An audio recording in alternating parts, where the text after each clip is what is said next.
Okay, let's see here. We are live. Are we live on YouTube? I do not see us on YouTube at this point. Okay, check it.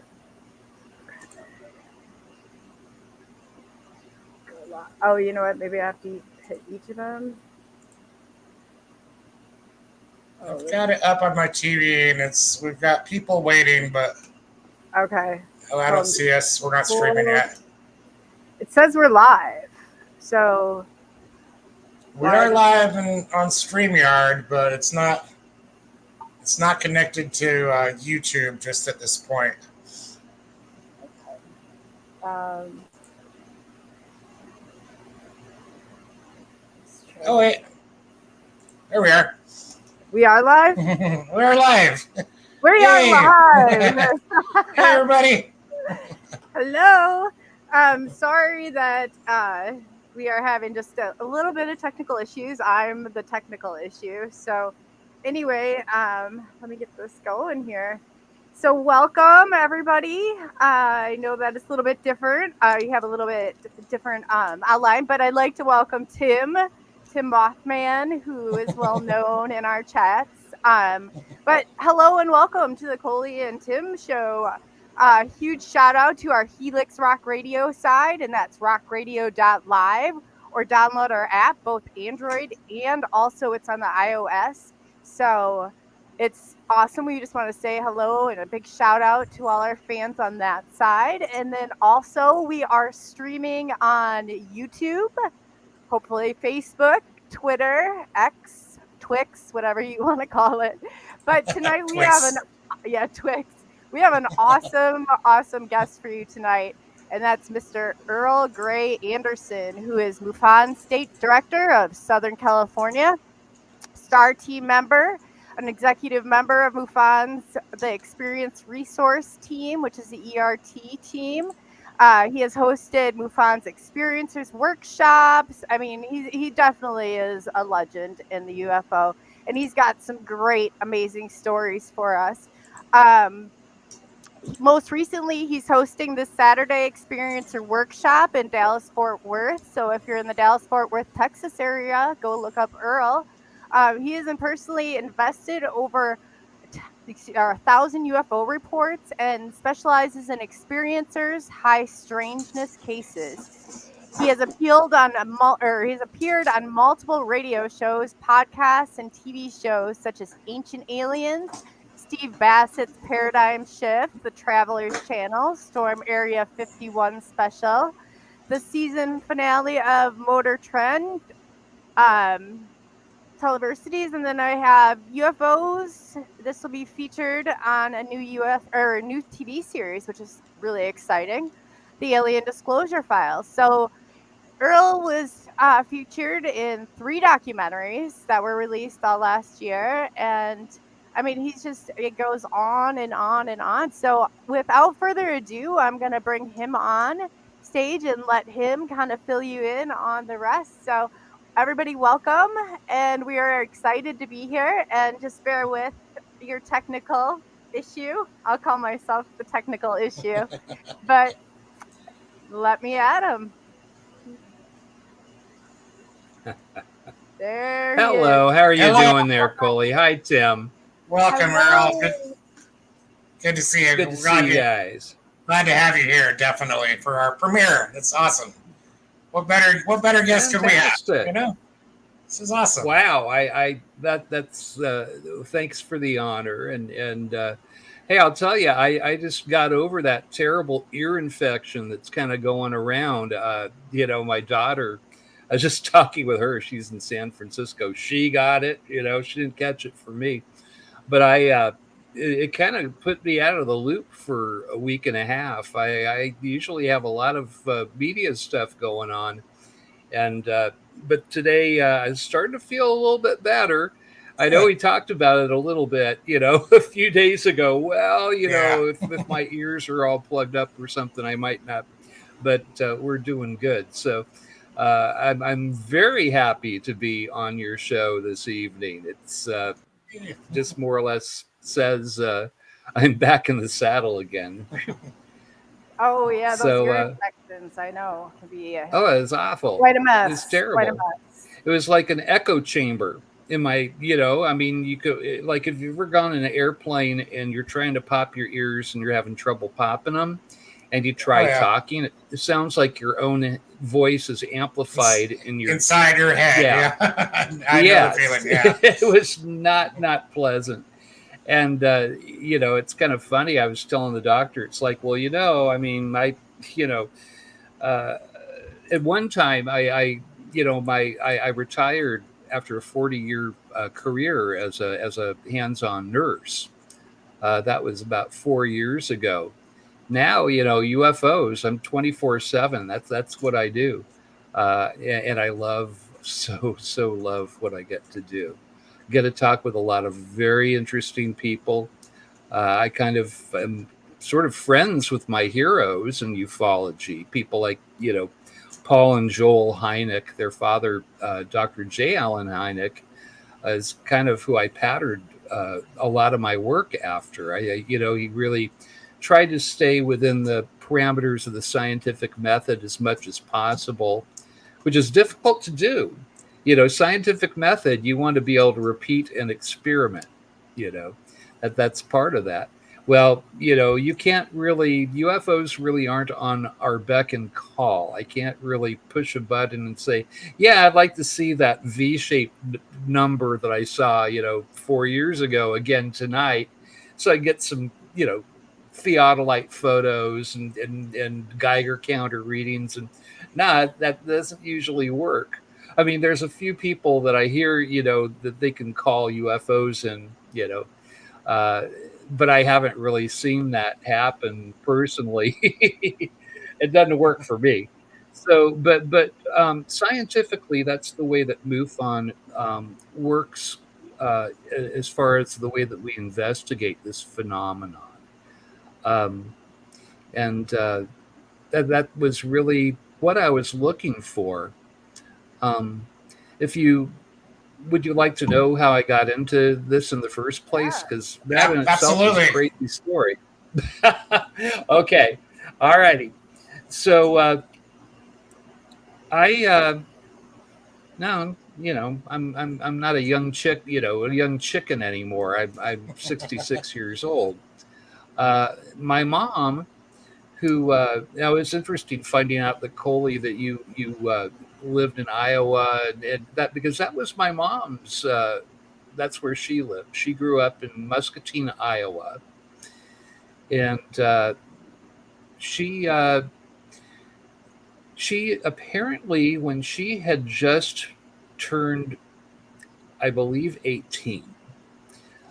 They needed somebody to watch the drunk tank over the weekend in the police station. Oh, that sounds like fun. Yes. So now everybody kind of loved my mom. It was a small town, Muscatine, Iowa, watermelon capital of the world. They're also well known because they had these freshwater oysters in the Mississippi River. And they would make buttons with the shells of these oysters. So that was kind of my mom's original job, was working in the button factory. It was just kind of a small town vibe. Mayberry, Andy Griffith show in real life, more or less. Everybody knew everybody. And but my mom actually got a job in law enforcement. This is a young woman, back in the 1930s. But I mean, that was unheard of. But somehow or another, that happened for my mom. And I think that may have cleared the playing field for her, for what ultimately became her lifelong work, and the genesis of my interest in UFOs as well. My mom moved here to Los Angeles back in the early 1940s. And she actually got a job working as a secretary for Howard Hughes, the Howard Hughes. That's crazy. Now, at that time, he was very, very interested in aviation, of course. The film The Aviator is actually pretty accurate about him. When she was working for him, he'd become a germaphobe, and he kept to himself to the point of wanting his own people to cook his food for him that he trusted. He wouldn't shake hands. He secluded himself. So my mom had an office next to Howard's office, but she never actually met him face to face. She worked for him for a few years, but he wouldn't meet people. He wouldn't do it. He was too afraid of germs. So they had an intercom system that they used. It's sort of like the old Charlie's Angels TV show where, you never see your boss, but you talk with them every day over this intercom system. And that was the reality for my mom. She worked for Howard Hughes over at the Hughes Aircraft in Los Angeles. At this point, he also had a movie office because he worked with film production and things like that. And of course, the oil fields.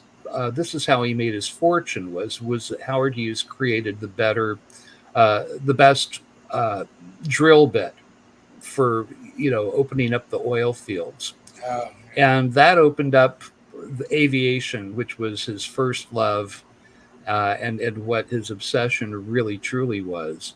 Thus, the Aviator, the title of the film, very aptly titled. Yeah, we had the Spruce Goose here up until now it's in McMinnville, Oregon. I spoke at a UFO festival there last year. I found the Spruce Goose. That's where it went. It was an airplane hangar in McMinnville. But yeah, very interesting guy. He was apparently, and what people don't know is he was very interested in the UFO phenomenon. He did have a friendship with some of the guys that were doing the contactee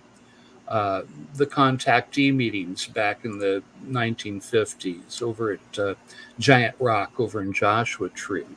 In fact, they had a place where he could land his private plane there, and they had sort of a makeshift bar set up under that giant rock there. So he would fly out there and hear about what was happening with these contactee situations where it's still up for debate to today. Some people say that it was a bunch of BS. But I think that perhaps and probably there actually was some ET contact going on back then as well. And but anyhow, long story short, everybody in my family knew about my mom's work for Howard Hughes. It was no news, that part. Her best friend, Ellen Severson, we called her Aunt Ellen, but she worked for the Rand Corporation, which was a subsidiary of Hughes Aircraft. Now, it's kind of popular in popular culture, and people know about that we have underground facilities. This is how we hide our nation's top secrets. It's how you keep your deepest secrets out of the eyes of the enemy, away from spies, and you can control a certain topic of conversation out there if you hide it that well. And that's no news. People know about this now. Area 51 has an underground. Wright-Patterson Air Force Base has an underground. I know Northrop has one locally. I won't mention where. I actually do know where it's at, but I don't want to divulge any secrets. Isn't that in the Palmdale area up there?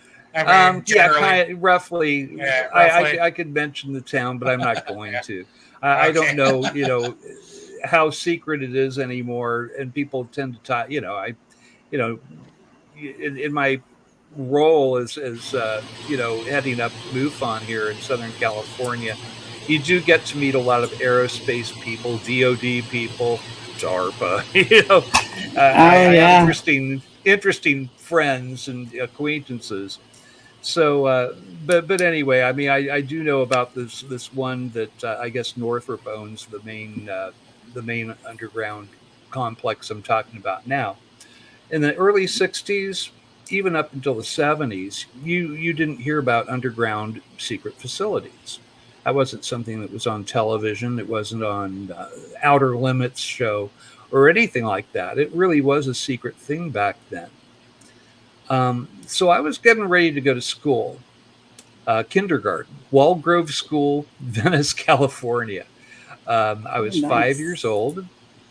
I guess I should give a little preamble. I seem to have been born with this obsession with outer space.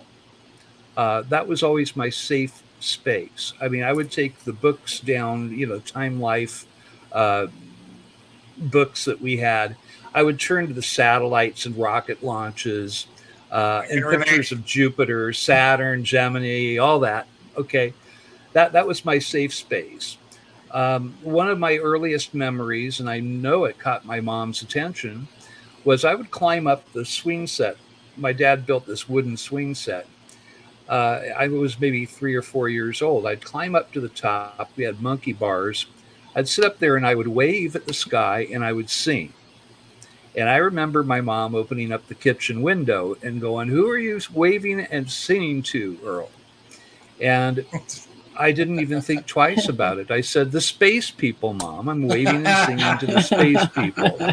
So, I love it.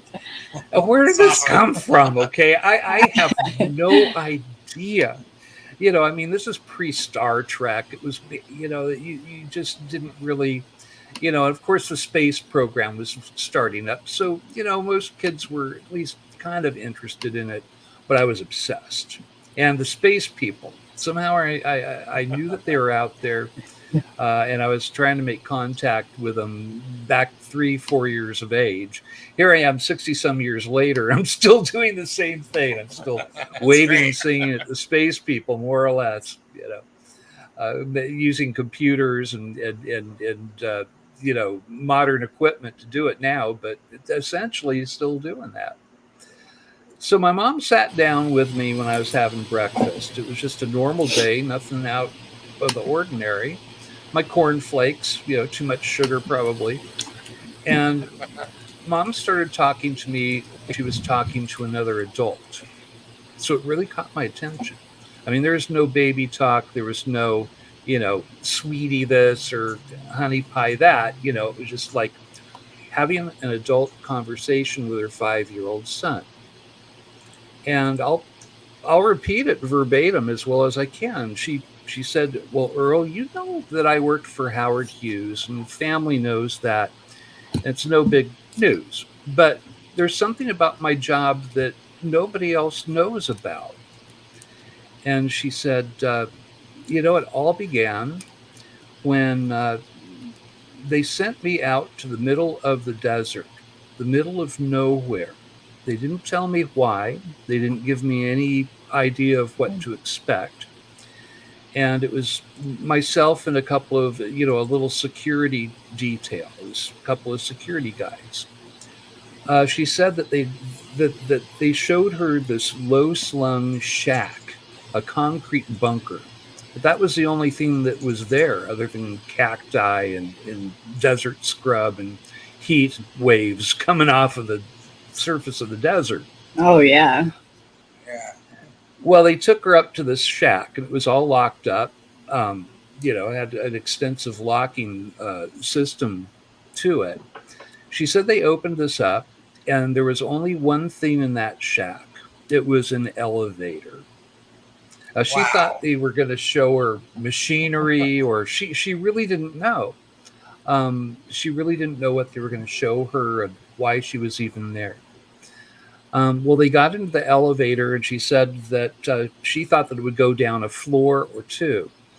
And she said, "Well, son, it just kept going. The elevator kept going deeper and deeper." And I was scared. I had butterflies in my stomach, was the word she used. She felt vertigo.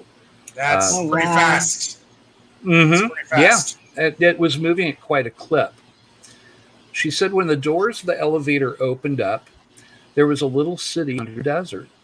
She said that they got around in golf carts. She said that a lot of German rocket scientists worked down there. Oh, wow. She said that People spent a lot of time there. So they would try to make people feel comfortable and at home. You can just figure how much ontological shock a person is going to feel even finding out in the early 1950s that we even had a facility like this. But it was pretty elaborate. They, golf carts, it was large. And she did say it was like a little city down there. She said they had a movie theater, a bowling alley, and that they had cafes and, like the commissaries, but they would try to make it all homey so people wouldn't like lose their mind, a mile under the desert. And later on, she actually used the word. She said it was a mile under the desert, mile under. So anyway, she said that they had a barber shop, but the barber could do my hair for me. My mom had, here's a photo of my mom. For those of you that are watching this on your computer screen. So she would usually have her hair permed and done. Thanks. I miss my mom. She was an amazing woman. Yeah, what a beautiful woman. Well, it didn't really, I didn't think about it back then, but later on as I got older, I was thinking, well, you don't go down under the desert for one day and have your hair done. She must have been down there for long periods of time. Wow. And later on she confirmed that yeah, she would spend, she was down there. And did people live down there? Do they have facilities? They lived down there. Down there. I'm sure they had some, their dorms for them, and they had commissaries. They had entertainment, so they wouldn't lose their minds. And she, so anyway, she talked about this, and she said that that there were, she once. This conversation, it wasn't a real long conversation. She told me that. And then she said, well, son, I know how interested you are in outer space. And you're always talking about the space people. And I just want you to know, I think you should know, that we already know we aren't the only intelligent form of life in the universe. We've already made contact. And you'll be hearing about UFOs and this phenomena where people are reporting flying saucers. And that is a real thing. She said that is a real thing. And we already know that we're not alone. Now it's time to go to school. And you were 5. How old were you when your mom told you that? Were you 5? I was 5 years old. You're 5. Okay. I was 5 years old. Wow, that's thankfully, a lot. I have a really good memory. that's a lot for a 5-year-old to take in. We're not alone in this universe. Yeah, coming from your parent, Exactly. Well, you trust your mom, you trust your father, right? You trust your parents, and my mom wasn't known for making up wild stories. My mom went on to, at that point, she was trying really hard to be a stay-at-home housewife, and I don't think she liked it. I think that her life was really interesting before I was born, and it kind of, stopped her from having that interesting life that she had before, and for some reason it got her talking that morning. And I went to school, and as far as I knew, all the other kids, their parents might have worked in underground cities as well. I didn't know. I mean, right. you don't really know what the common shared sense of reality is at age 5. So on one hand, it was, neat. I thought it was really, really pretty fabulous that my mom knew about this stuff. But, I just kind of filed it away. And it would come up every once in a while, like we were watching Walt Disney's Wonderful World of Color, I think it was called, because color TVs had finally hit the scene, right? So that was actually in the title. I think it was originally Walt Disney's Disneyland. Then it was Wonderful World of Color, and then it became the Wonderful World of Disney. But he had Werner von Braun on one show, and he was talking about the staged rockets that he helped design. That was, his design was having a 3-tiered rocket and allowed for more ease to get up into orbit. So he was talking on Disney, and my mom said, "Earl, there's my friend Werner. My friend Werner." And she started talking about him. She said, Wow. "Werner, I used to work with him, and he used to call me Betty Grace." That was my mom's first and middle name, like joined together. She said that was like his little nickname for me, but he always called me Betty Grace. Very sweet man. And a very important man. You're going to be hearing about him, son, with the Apollo program and everything coming up. So I slowly, things like that would come to light for me over the years, because I latched on to what my mom told me. And so, apparently she knew Werner von Braun. She knew about UFOs. She knew we weren't alone. She actually worked in a city under the desert. And this was early 1950s. That's amazing. Yeah, that is amazing. Wow. So now, every once in a while, I would hear my mom, and my cousins kind of knew, right? Her sister was in on what my mom had been into when she was working. I don't even know how much my father knew about what she did for Hughes. But I remember my cousins were out, three, my eldest cousin, and I had a cousin, Jim, who was closer to my age, and then Brad, who was a little younger than me. We heard this heated argument going on in the kitchen.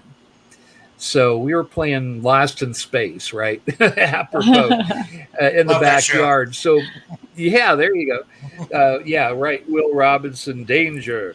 So we hear an argument going on.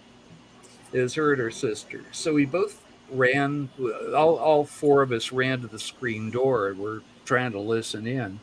Well, my aunt brought over this Look magazine, and on the cover, they had the Betty and Barney Hill story, which was first publicly known account of alien abduction. Mm-hmm. And of course, I didn't know anything about that, and I don't think any of my cousins did. But there's my aunt with the magazine. She's going, "Well, Betty, you know about this stuff." Number one, Betty, you know about this stuff. Okay, wow. She knew that Mom knew. She said, "What do you think of this story? I think it's crazy. It sounds like bad science fiction." And my mom's looking at it, and she said, "Mary, from what I know, I think that this may have actually happened. This does sound like what they're dealing with." Oh, wow. And my aunt, I remember she said, "But this is terrible. I mean, they stuck a needle in her navel." And I had to turn to my older cousin because I didn't know what a navel was, right? Belly button. So he's like, "Shh, it's belly button. Shut up." Yeah. So, I kind of heard the whole story about Betty and Barney Hill at that point. I was 8 years old then. So it was 1966, I think, when that had when Look magazine published the account. And I sort of remember feeling like my cousins went off, they kept playing, but I kept standing there, and it sort of felt like the universe was pushing in on me. It was that first time where I guess I kind of recognized that things aren't quite what they seem up on top, that there's this deeper story going on in this world that we live in. And not only are we not alone, but it sounds like they mess with us sometimes. It didn't sound like a pleasant situation. Yeah. And I, through the years, I just kind of kept on latching on to these conversations. It was almost like I was filing them away, under Mom's Underground City story. Here's another one, goes along with it. So this would lead me to fourth grade. We had an open classroom. They were kind of playing with that in the late 1960s, where you kind of got to choose what your focus was going to be on as a student. I picked filmmaking, and I don't do that. But in animation, I was working on an animated film with my teacher. She would enter her films into film festivals and stuff like that. So math went out the window for a year. I was just working on filmmaking and drawing and cartooning and working on this animated film. Friday would roll around and we would always have open class and you would have show and tell and you'd have to sort of prepare something for the class. Well, this time it was, what do your parents do? I talked about my dad's landscaping contractor business, and the kids were kind of yawning. They weren't very excited about it. And I was going to leave, go back to my desk, and then I sort of just on the fly, I said, but let me tell you about my mother. So it's 1968. Fourth grade class, Thousand Oaks, California, and there I am with the rest of my class telling them exactly what my mom told me when I was 5, that my mom worked in an underground, a little city that was under the desert with German rocket scientists, and that UFOs and aliens were real. And the kids, now they liked that topic a little more than the landscape contractor stuff. I bet. But they started teasing me, right? They would do the little antennae behind my, it's usually rabbit ears, but it was my favorite Martian, right? The little antennae that would come up, and Earl is Spacey Earl and all that stuff. And I guess that my teacher became concerned. She became concerned that the kids were kind of teasing me about it. And plus, where the hell did the story come from? So she scheduled a parent-teacher conference with my mom. And I remember I was at school, and Mom, it was towards the end of the day, so she's going to take me home when her conference was through. So I'm playing in the playground there, probably waving and singing at you-know-who again. And so the walk back to the car was very uncomfortable. My mom was not talking. She opened up the passenger door of our Pontiac station wagon and she said, "Son, I want you to know I'm not angry at you." That's like, what did I do? Right. So she gets back in the car and we're driving back. She's driving me back home. She said, "Son, I'm really, really sorry, but and you didn't lie to your class. And what I told you wasn't a lie. It was true what I told you about my old job and about UFOs and all that." She said, "All that is true, son, but people don't know about little cities under the desert. And they certainly don't know about, aliens and UFOs." And at least now I knew what was going on. I knew what she was upset about. Right. And she said, "It was my fault. I didn't tell you couldn't talk about this." And then she said, "How did you remember? You were just a baby." And I remember getting mad, going, "I wasn't a baby. I was 5, Oh my God. Oh my gosh, so, that's amazing. Anyway, she told me that you can never talk about this ever again. You can't, son. People don't know about this stuff. And I signed stuff to where I'm not ever supposed to talk about it. It's top secret stuff you were talking about in front of your little classmates." And she really looked horrified. Yes, it was definitely show and tell. And as she said, I guess to get the major effect, and she was being honest, she said, "Son, if you talk about this again in front of people, I could go to prison. It's that serious. So you can't ever do it." And, we went into the driveway and that was all that was spoken about it. I don't know that my dad ever heard about it. I don't know how much about this my dad actually knew. He was a very religious man. He didn't want to have anything to do with UFOs or aliens, or, he was pretty much just concerned with life on Earth and that people would follow the 10 Commandments, more or less. And this was definitely not in his wheelhouse. The few times my mom would talk about this stuff, he would look very uncomfortable and he would leave the room. So I think that, I was one of the few people my mom took into her confidence. And when she died, that was the end of any information that I was ever going to get on this subject. She really, she talked about it a little more freely. But when she started going back to work, she went back to work like 1974, 75.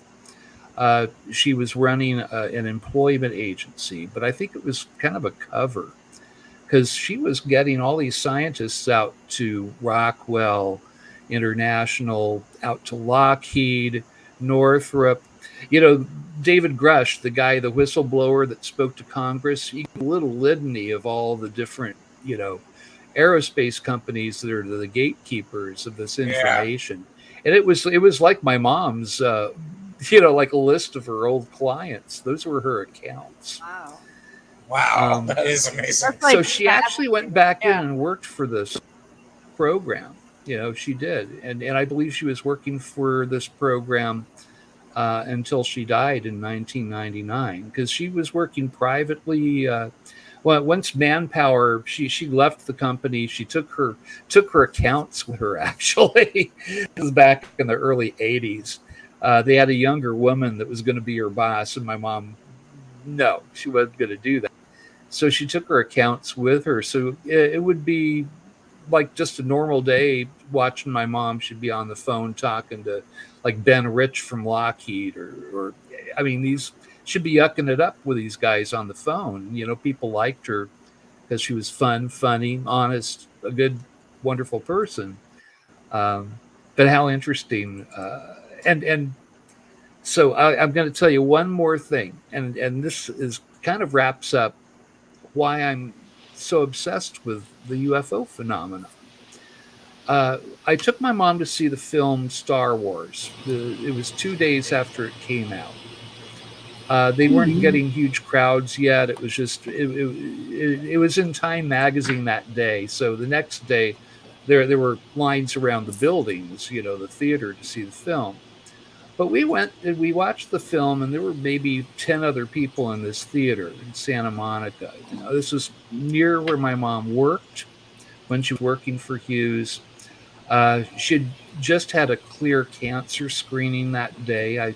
That's why I was with her. I was supporting her because she had recurring cancers, which I believe originated from her work. Found a lot of the people that worked in these underground facilities wound up having, like, they were irradiated. I'm not sure if they were running them off a nuclear pile, but I mean, you have to figure it's off the grid, and that's what I do. Where are they getting their power from? Yeah, exactly. The ground. Yes, definitely. So, but after the film, the curtains closed, and my mom didn't want to leave yet. She wanted to talk. She said, "Son, you have no idea how close to the truth that movie is. Star Wars is not far-fetched." She said, the different beings, the different spacecraft, the politics of everything, all that. She said, it's really, really like that, son. And now, at this point, I think I was about 20 years old or so. I have to do my math. Yeah, I was about 20. And I was old enough and cocky enough to start questioning her about it. It was like, well, she said, they will never tell the public, son. And I asked her, I said, why the hell would they not tell the public something this important? I said, this is one of the three big questions. And I actually worded it this way. I said, is there a God? What happens when I die? And are we alone in the universe? Now, why would they keep that to themselves? And she got very serious. She said they're afraid of how people will react. She brought up Orson Welles' War of the Worlds radio broadcast. She talked about how people had barricaded themselves with their, rifle. And I guess one guy was going to do a murder-suicide with his family. He was afraid that the aliens were going to get them, drain their bank accounts. My mom said that they're afraid that that would happen worldwide. It just happened in this, regionally when that radio show went out, but it scared us. The people are not ready for this information. It could harm world religions. It could harm the banking systems. So it's just not going to happen, son. It's realer than you will ever know. And that stuck with me. That actually made me kind of mad. It's like, I want to know. Yeah, right. It's not like I want to believe. It's like I want to. I want the golden ticket. I want to understand this stuff. But that was it. That's all that she would say. And it's time to pack it up and go home at that point. And over the years, I get a little bit more from her sometimes. I asked her about Bob Lazar. That story had come out. That story was out. About that. He seemed like one of the guys that my mom would get out to work. She would always look for these specialty people that had a gift. And bingo. And so I said, Mom, this guy, I have the story there. I said, this Bob Lazar guy, have you ever heard about him? It sounds like one of your, clients or something. I said, do you know anything about this? And she pulled her glasses down her nose. I do that sometimes too. Pulled her glasses down her nose and she said, Bob Laser? That's not a real name. She went back to doing whatever she was doing. Changed the subject. Turned it into a joke. When Mom passed away, it was 1999. It's in April. And I knew what I knew when I was 5 years old. I knew what she told me in 1977. And I started reading all the books I could about UFO phenomena, right? Mom's not there anymore. No golden ticket. You're going to have to get that ticket yourself. But people would contradict each other from book to book, and this guy can't be right if this guy's right. And what to believe?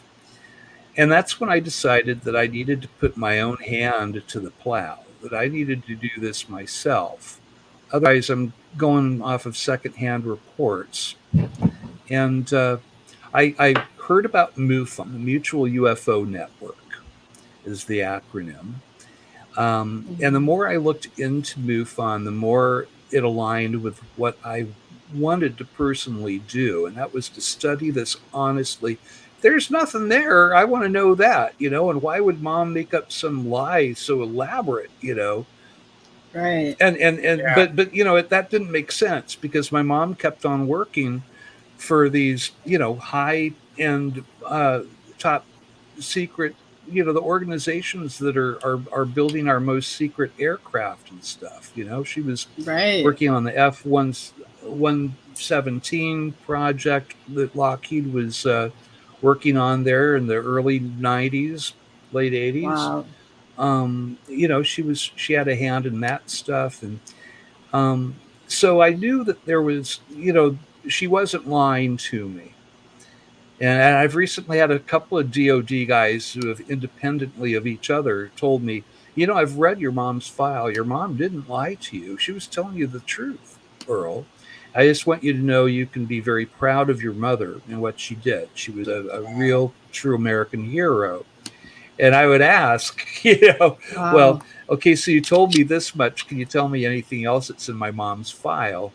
And they said, no, your mom's file is sealed. Oh, wow.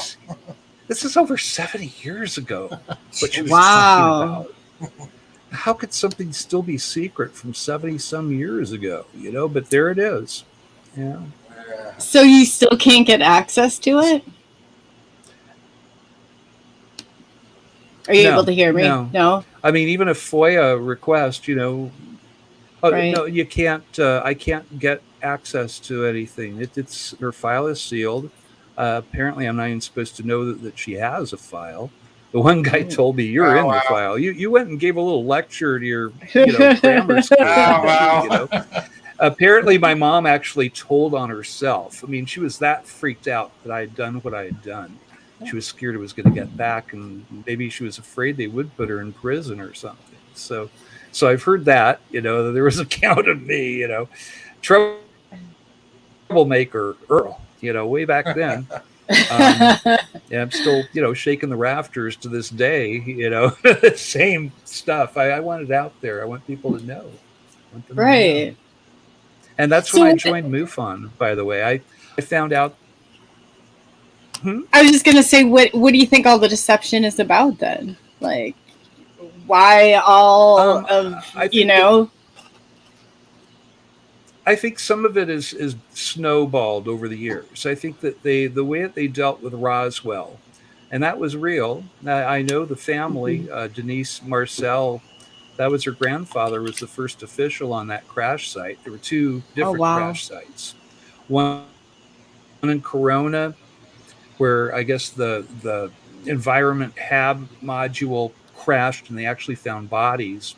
And one being was still alive, apparently, the story goes. But strangely, the external part of this UFO, it bounced. And that's what came down in Roswell at the Mac Brazel Ranch. They said that it was they said that the material, they called it memory metal.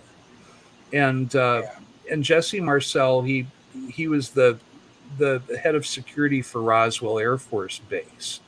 A very serious guy. I mean, Roswell Air Force Base is where we sent the Enola Gay from to bomb Japan at the end of World War II. It was our only atomic base. So only one in the world. Yeah, that was it. Yeah. And he was the head of security for Roswell Air Force Base. Now they, when he found the debris field, it was a square mile. You could see where the UFO had hit, and it created a great ditch there. And the material was moving almost like it was alive. There was no breeze, but it was sort of moving like it was moving in a breeze. It had the consistency of tin foil, same kind of look, that silver look. Yeah. But they shot bolts at it, and they wouldn't pierce this stuff. They used, flame had no effect on it. It wouldn't get heated up even.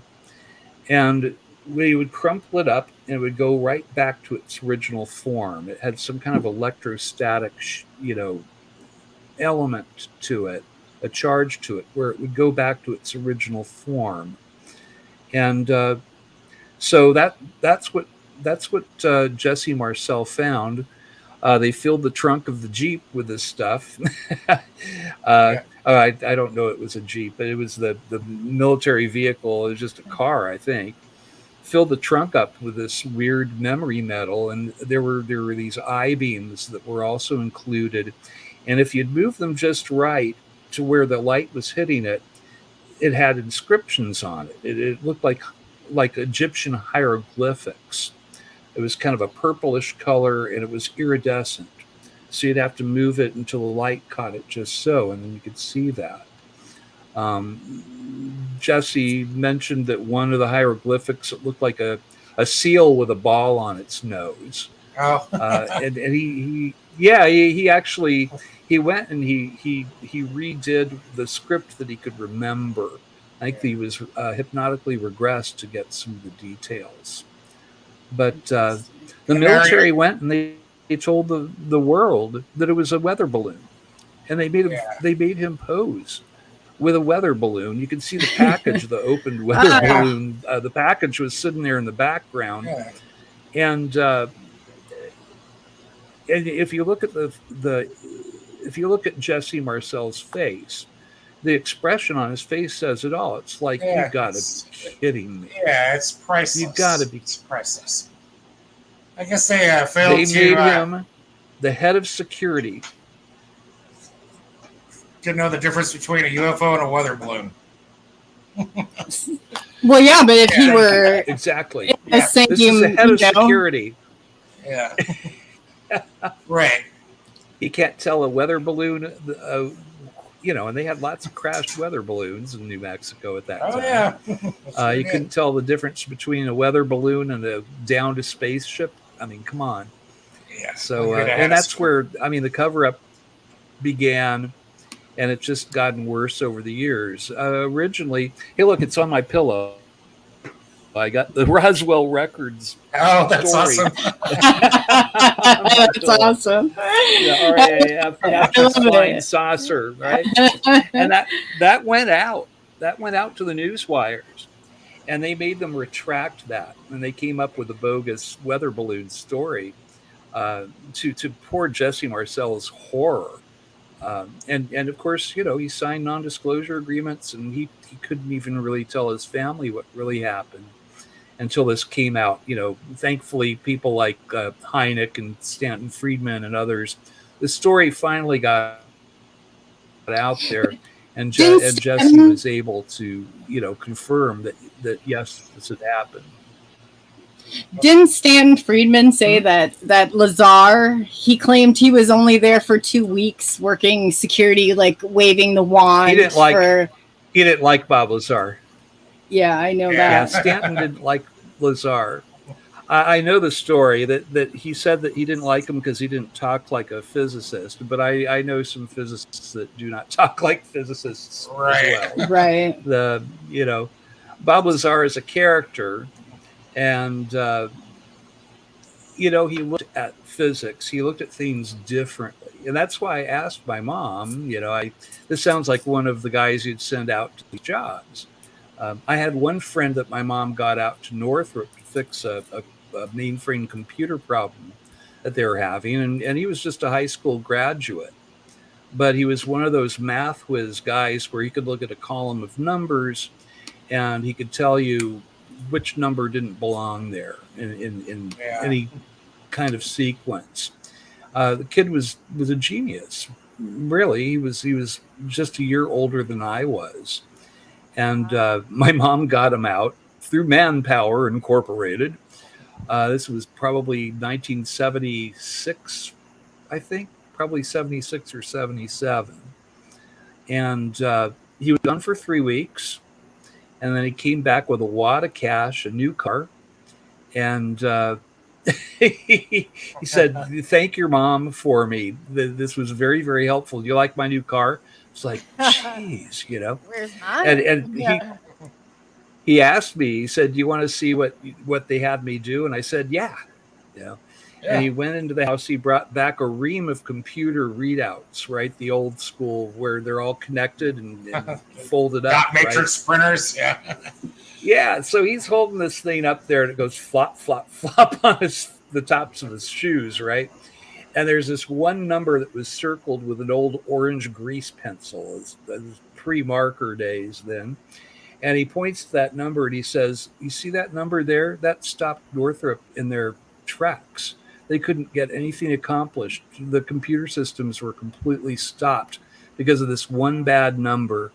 And it just took me a couple weeks to find it. I found it for them. They fixed the problem, and they were happy with my work. He went back. Oh, wow. Helped with a second problem apparently later on, but I didn't get to hear any of the details. I think they were shutting him down at that point as far as talking about it. But that's what my mom did. She got interesting people out to interesting jobs. She had an interesting one herself. So what did she tell you? And I had to become a MUFON field investigator. Okay. I became a MUFON field investigator because you get your own cases. Now I'm the state director here, so I'm the guy that's assigning cases. I've got 13 people that work under me, with me. I mean, I love them all. I look up to them so much. Many of them are smarter than I could ever hope to be. I mean, I've got a private eye that works for me. I've got a retired police detective that closed one of the most stunning abduction cases I've ever even encountered. Wow. Literature-wise or anything. Wonderful case. And but you get cases assigned to you. People, if you see a UFO or you have an encounter that's anomalous, if you go to MUFON.com, there's 2 buttons there on the front page. One is report a UFO. The one that's next to it is report an abduction or an entity. And you can pick either or you can do both. You know, sometimes people will see the UFO and then they're in the UFO, you know. You know how that goes. Talk to Whitley Strieber about that. But my first. Anyway, that's the way that MUFON works. Yeah, it's amazing. We are at the top of the hour. I'm so glad that you knew where to go. Well, I didn't. Yes, it's an interesting story, but we're at the top of the hour, so we're going to take a little bit of break. We can carry on. We'll be back. Yeah, so let's continue this conversation. Thank you. We'll see you in a little bit, huh? Okay. As soon as I get this figured out. I said there's technical difficulties. I am the technical difficulty, but we're gonna make. I think we're still on air, Coley. Oh, there you go. There you go. All right. So, all right. Bathroom break. I'll see you guys in a minute. And I'm gonna get some music going, and we'll be good to go.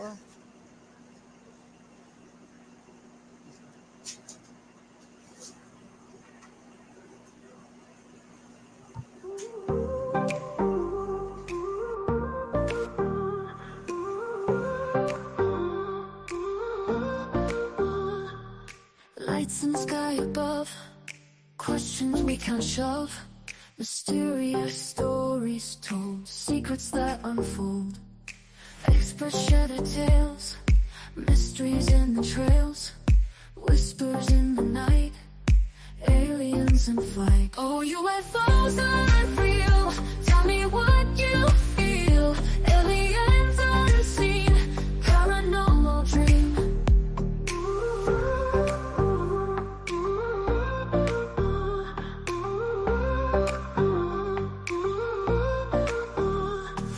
Cryptids in the woods, Sasquatch understood, the unknown so surreal, cool news we reveal.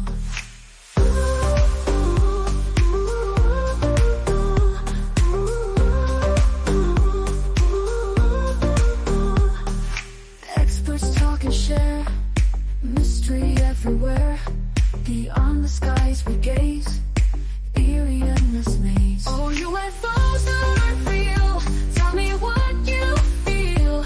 Aliens unseen, paranormal dream.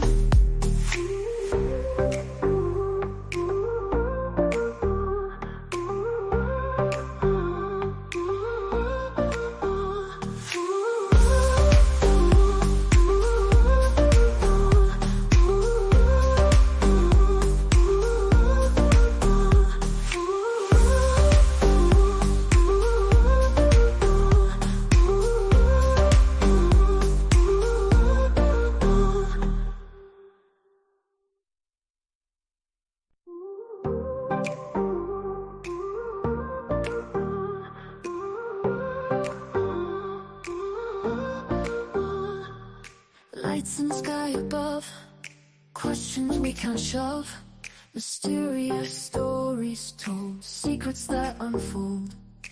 Experts share their tales, mysteries in the trails, whispers in the night, aliens in flight. Oh, UFOs aren't real, tell me what you feel. Aliens unseen, paranormal dream.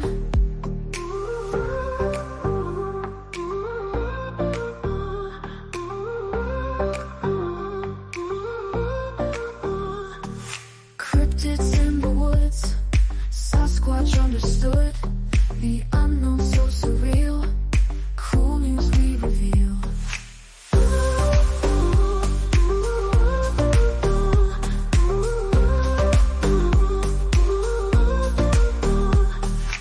Experts talk and share, mystery everywhere, beyond the skies we gaze, eerie endless maze. Oh, UFOs aren't real, tell me what you feel.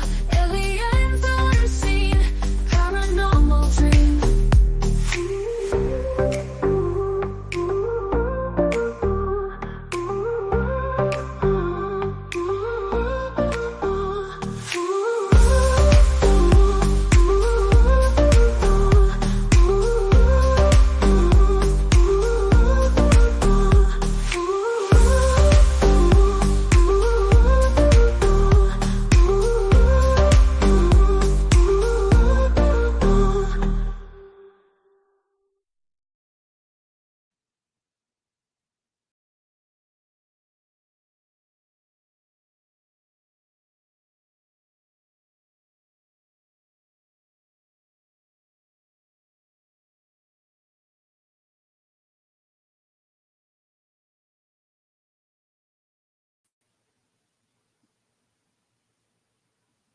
boy.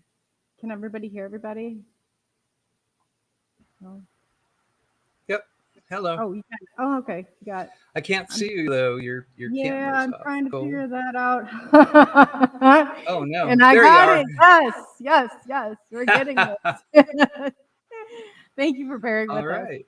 Yeah, so this is great. And everybody, mic's okay, sound okay, everything. Yeah. Good so far. Good. Yeah, so you told just like a fascinating story. And your mom, That's my life, you know. So I And, have to and I'm ask. so used to telling it now because that's kind of what I do. I tell people what I know, and I'm very happy. I have not signed any non-disclosure agreements with anybody, Good for so I get to talk about this stuff. I don't know if my mom would be thrilled or horrified because she was hiding this stuff for, she lived to, she died young, 73, relatively young. But, she couldn't talk about this stuff and she knew about it. But she knew that her son, this little boy was strangely obsessed with this stuff. I'll tell you one other thing. Okay, this is kind of, and it certainly caught my attention. In my 20s, I got a little cockier about asking her stuff. Subtlety didn't work. So, I just asked her point blank. She was walking into the kitchen. I was visiting my parents, and I said, "Mom, please tell me a little bit more about what were you guys doing under the desert?" I mean, even just a hint.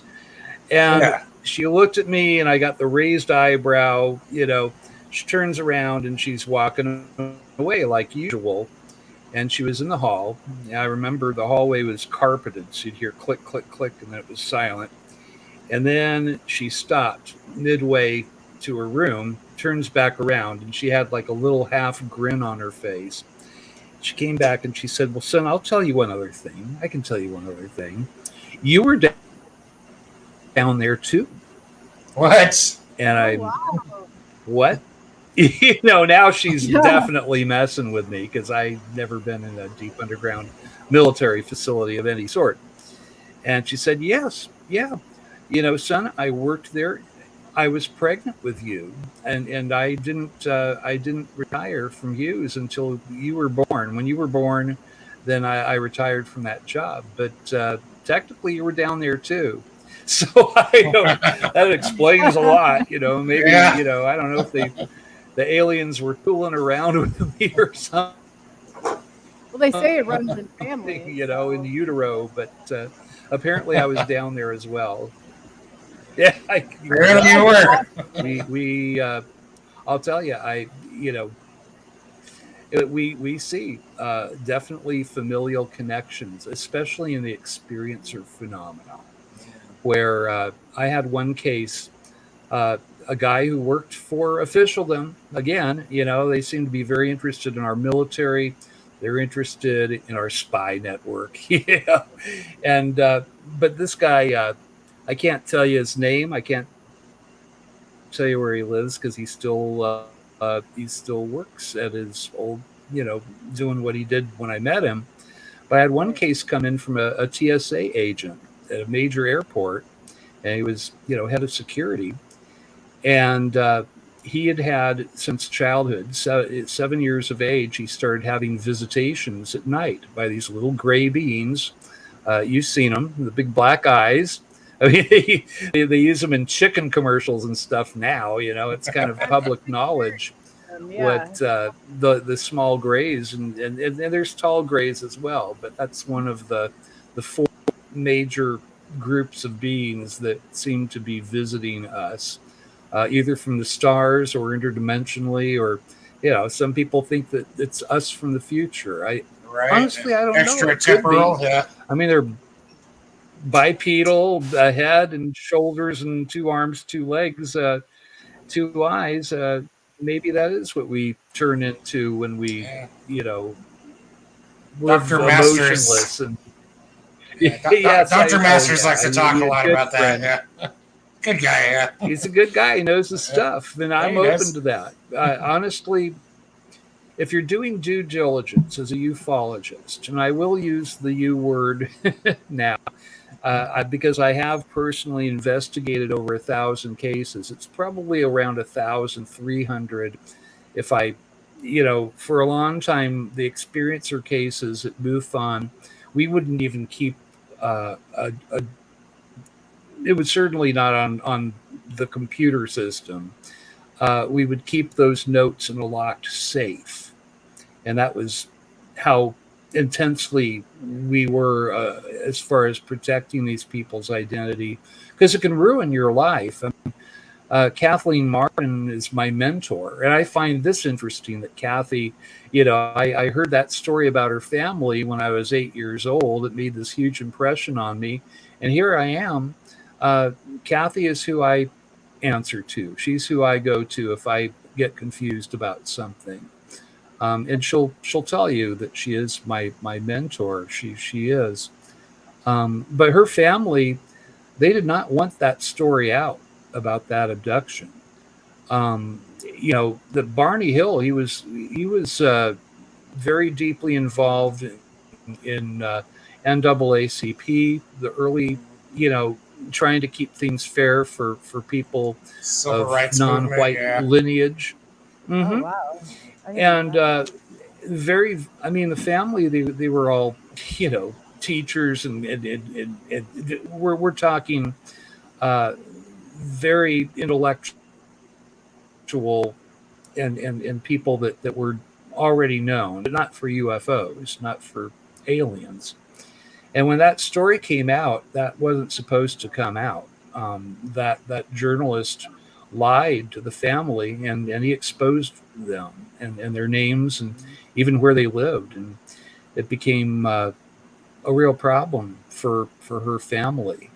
And boy, they were pestered. They had what appeared to be CIA or one of the alphabet groups would break into the house and steal things, and it became a real problem for that family.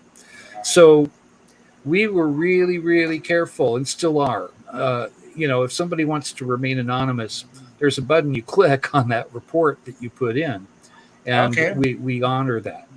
I won't. So, but anyway, this guy, the TSA guy, going back to him, his visitations began when he was a child. It was very elaborate. It was always the same two beings. He actually gave them names, and he still sees them to this day. Oh, wow. It's been all these years, and he still gets, like, I guess he kind of refers to it as a tune-up, Oh, wow. I'm not sure what all they're doing with his consciousness and all this, but they're still active in his life. It's the same two guys. Wow. But anyway, he didn't really know about his birth family, because we'll find that they'll usually be the father or the mother or the grandfather. It's usually, it seems like our visitors are interested in certain bloodlines, certain patterns of DNA, and they'll follow a family. So anyway, he found out who his birth father was, and his uncle was still alive, but he lived in South America. So my friend, he is my friend now. It started as a case, but this is the way it usually happens. You get to know these people, you become close to them after years, Yeah. Sure. And I wind up being who they will call, if they have like something that's concerning them or upsetting them. You can't go to the urgent care and say they're abducting me too much right now or something. They'll that doesn't work. No, anyway, contact with the MUFON. I always call MUFON Dave or MUFON Fred. They. Everybody, huh? That's cool. Yeah. I know. David, if you're talking about David McDonald, he's my boss. He's the big boss guy. David Creeder in Iowa. He was the one that investigated my first case. So cool. Yeah, I still keep in contact with them. Yeah. So great guys. I love MUFON. I love working for them. I tell people I'm a lifer, and that's true. 10 years with them now, and But anyway, my TSA guy, he found out that his father had the exact same story that he had. His father is deceased now, but he was in South America, and he was complaining and horrified when he was a child because these creatures were coming into his room and bringing these machines in and doing this weird, like medical stuff. And he found out that his father, that they actually had committed this man. Apparently, I think that people are more open to the idea of alien abduction visitation here now. There's not quite as much stigma now as there once was, although it's still there. But anyway, they actually put his birth father in a mental facility because he was reporting the same thing that was happening to my friend, Wow. contemporaneously. So this runs in families. It does, My mom had a weird experience when she was a teenager, and she called it ball lightning, but it was actually, I believe, a Foo Fighter that they used to see during World War II. My dad actually saw Foo Fighters. He was a B-17 tail gunner over the European theater in World War II. So he would see it, but my dad, yeah. But my dad, he was just very uncomfortable with the idea of alien life. So for him, it had to have been some atmospheric thing like St. Elmo's fire, I don't know. St. Elmo's fire doesn't follow you around. It doesn't fly in formations. And my mom, she talked about when she was 16. No, she was 16 years old. They would sleep on the screened-in porch. I'm sure Coley, about that. The humid summers, that's what you do. Definitely. So she and her sister would have their 2 bedrolls there on the porch. And my mom said that this size of a beach ball, a ball of sparks came right through the screen. Wow. So it buzzed like a hive of angry hornets. Went over to where her sister was. Her sister was asleep, and it hovered over her sister. And my mom was up on her elbows. She was watching this happen. Well, this came over to where she was. It was about 1.5 feet away from her. And it just sat there in front of her face, like acknowledging her. And then it went back through the screen. She said that it kept intact. It went right through the screen and was buzzing like electricity. Well, my mom got up and she ran after this ball of sparks. And it was waiting for her. The neighbors, they had an adjacent cornfield to their house. So mom was out there, I don't know what time, 1 a.m. or whatever it was. And this ball of sparks is waiting 30 feet up in the air for her like a puppy dog. Oh, wow. So she went out there and she's looking up at it. And she said that it just hung there over her. And then she said it popped like a soap bubble. She said it was there 1 second and then it was gone. And when it popped, she said it smelled like your electric train transformer, Earl, which is ozone. It smelled like electricity in the air. So that was my mom. She had contact when she was 16. I don't know about my grandmother or my grandfather. I never had a chance to speak with them or ask. But I'm guessing, my son and his girlfriend had a close encounter with a UFO last year. I think it was around July 2023. I get a phone call at 3 a.m.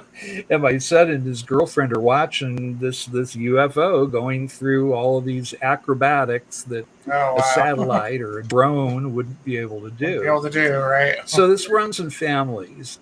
It does. It definitely does. My brother and my son and my grandmother, she was the first one to see one. So it was like, wow. I knew they were real. I'm the only one in my family who's ever seen anything. What did you see? Really? You might be surprised. It might be somebody's not talking about it. People are uncomfortable talking about it. There's still ridicule out there. There's less of it, but I saw a silver Neil orb. deGrasse Tyson will ridicule you. Right? Yeah. Really? Yeah. Well, Wow. my grandma first saw one. They got a picture of it. She saw it it was in Garnavillo, Iowa, and came back. And somebody who had worked for my grandfather, and his name was Harry, and she said, "Harry, you're never gonna believe what I saw." And he said, "Joseel, you're never gonna believe what I got a picture of." And so they saw it, but then they were afraid, so they ended up just, destroying the evidence. But going back and like fast forwarding, in around 2000 or in July 2017, then my brother and my son saw one, and my brother came and he's dropped. It was in Cascade, Iowa, and he dropped off my son. He's like, "You're not going to believe what we saw," I'm like, "Well, no, what happened?" And I was like, "Oh, that's cool." Like I didn't really think one way or another about it. But then 2 weeks later, I saw one where I was in the old cemetery at St. Patrick's Church, and it measured to be 50 foot in diameter, and I was 30 feet away, and I was up on a hill. So at that point, there's no, is this real? Is this not? This is real, and this is happening. Was it disc shaped? Did you see a flying saucer? Cool. And it came slowly. Always wanted to see one. Slowly creepy. But Me too. I've not seen a saucer. Oh, I've really? seen Wow. Great. shaped craft. Shot off. Yeah. I've seen a V-shaped craft. Bubbles. And I was, yeah. How did it make you feel after you saw that? Did you? Oh, I was like, Did you feel remember happy about it, scared, or? When it was happening, I didn't know. I was just standing there. I dropped my camera and I was like, just watching it. And my neighbor was with, and she's screaming from the car, like, and I'm like, wow. I'm going to stay here. So I'm just, bracing myself. But I remember telling the MUFON investigator, Dave, I was like, "Do you think I'll see another one?" And he's like, "Yeah, I think you will."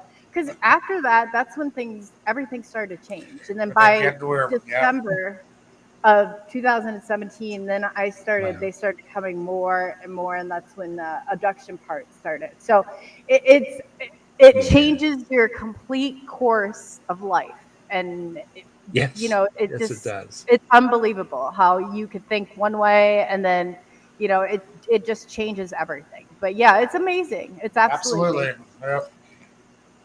It becomes a personal phenomenon. That's what I found. It starts off in the distance. It's a big question mark, but it seems like there's this moment of contact or something engages. And it's different for different people, but it's kind of the same story that I hear over and over again. There will be a family having a barbecue, and the mom points at a distant object. This is one case that was in Fresno. The mom sees this UFO hovering over this mountain. She points and says, "What's that?" The next thing you know, it was over their barbecue, and the family had like 8 hours of missing time. Oh, wow. It was extended family. I mean, this was a mass abduction. It was the mom and her best friend. They were both, the mom was a charge nurse at a local hospital, and her friend was another RN that she worked with. And the main witness was 10 years old at the time. Now she's an adult. And her uncle was involved, her uncle's best friend, and they were childhood contactees. They had contact as children. So this thing, it's so convoluted, but it does seem to focus in on certain people, certain bloodlines, certain families. And certain aspects of consciousness, too. Mm-hmm. Oh, yeah. It's all about consciousness. Like what you were saying about how she noticed it in the distance, and then the next thing you know, it's right there. I had a similar thing happen to me. I saw a little black speck in the sky once. It was in the broad daylight, and I was like, "What is that? Is that a bird? What's up there?" It was like right under the sun. And then I thought in my mind, I was like, "Well, whatever you are, sure be nice to see you closer." And then I looked down, and then out of the corner of my eye, here's this black craft cruising right between me and the mountain. And I was like, "Is that a stealth airplane here in the mountains of Southern California?" And as soon as I had enough time to wrap my head around what I was seeing, boom, it just wasn't there anymore. Oh, Yeah, they definitely, and I think that we have as well, cloaking technology. A lot of the craft that people are seeing, especially now, you'll see, like, my chief investigator is complaining that he'd never seen a UFO, right? It's like, well, you're in the right place. You will now, If you poke at this, it pokes back, dude, It does. And he knows that. He quotes me at that, he'll say, yeah, it pokes back. So he was in San Diego, and he sees these 4 black diamond-shaped weird craft that are flying slowly over the beach, and they're heading towards the water, completely unmarked, like you'd cut 4 diamonds out of black paper. Well, they're going, and they're cruising along like nobody's business. And as they went over the ocean, from the front to the back, he said they seemed to just dissolve as he watched them, like they were there, and then they went invisible, is what they did. Yeah, so bizarre. I'm not sure if we use the same cloaking tech that our visitors use. I know that we're trying to build our own UFOs. I believe we've successfully built our own. You could talk to some folks at the companies. Her old clients, probably tell you more than I could. Won't mention names, but I probably don't have to.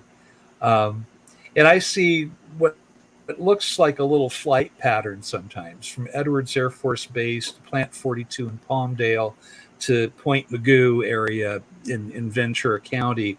And it's interesting that there's, a facility at each one of those, that's definitely, the finger's been pointed at these guys. The David Grush, it keeps, I'll mention actually, fingers keep pointing at Lockheed and, the same Boeing, not as much with Boeing though. It's Lockheed. I hear that a lot. I can't say the senior moment, but there's like a handful of groups that I think are the gatekeepers of this information, and I don't think they want to let go of it. They've had the power for a long, long time.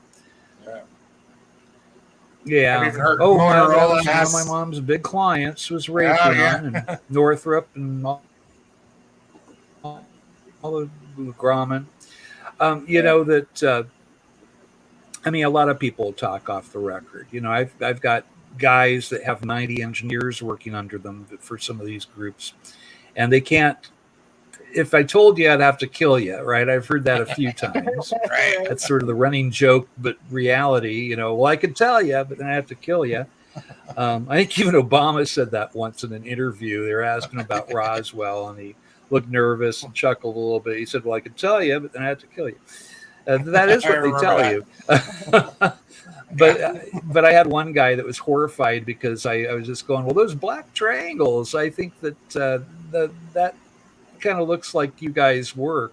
It seems to sort of form fit some of the other, F-117. And he said, well, you're 90% right, Earl. And I said, okay, so there's this other aerospace company. I know that they have a satellite facility right next to yours. It's gated into the same area. So I'm going to say that you guys are building 90% of the black triangles, and this other group is doing the other 10%. And the guy is like, we were on Skype. It's like that painting by Munch, the Scream. He's like, I didn't say that. You will never mention my name in context with this subject ever. Yeah. And even my cousin, right? The older cousin that I had to ask what a navel was when I was 8. He's like a mucky muck for one of these companies. I don't know if my mom, pulled strings for him or if he did that on his own accord. He's a smart guy. So it may have just been him.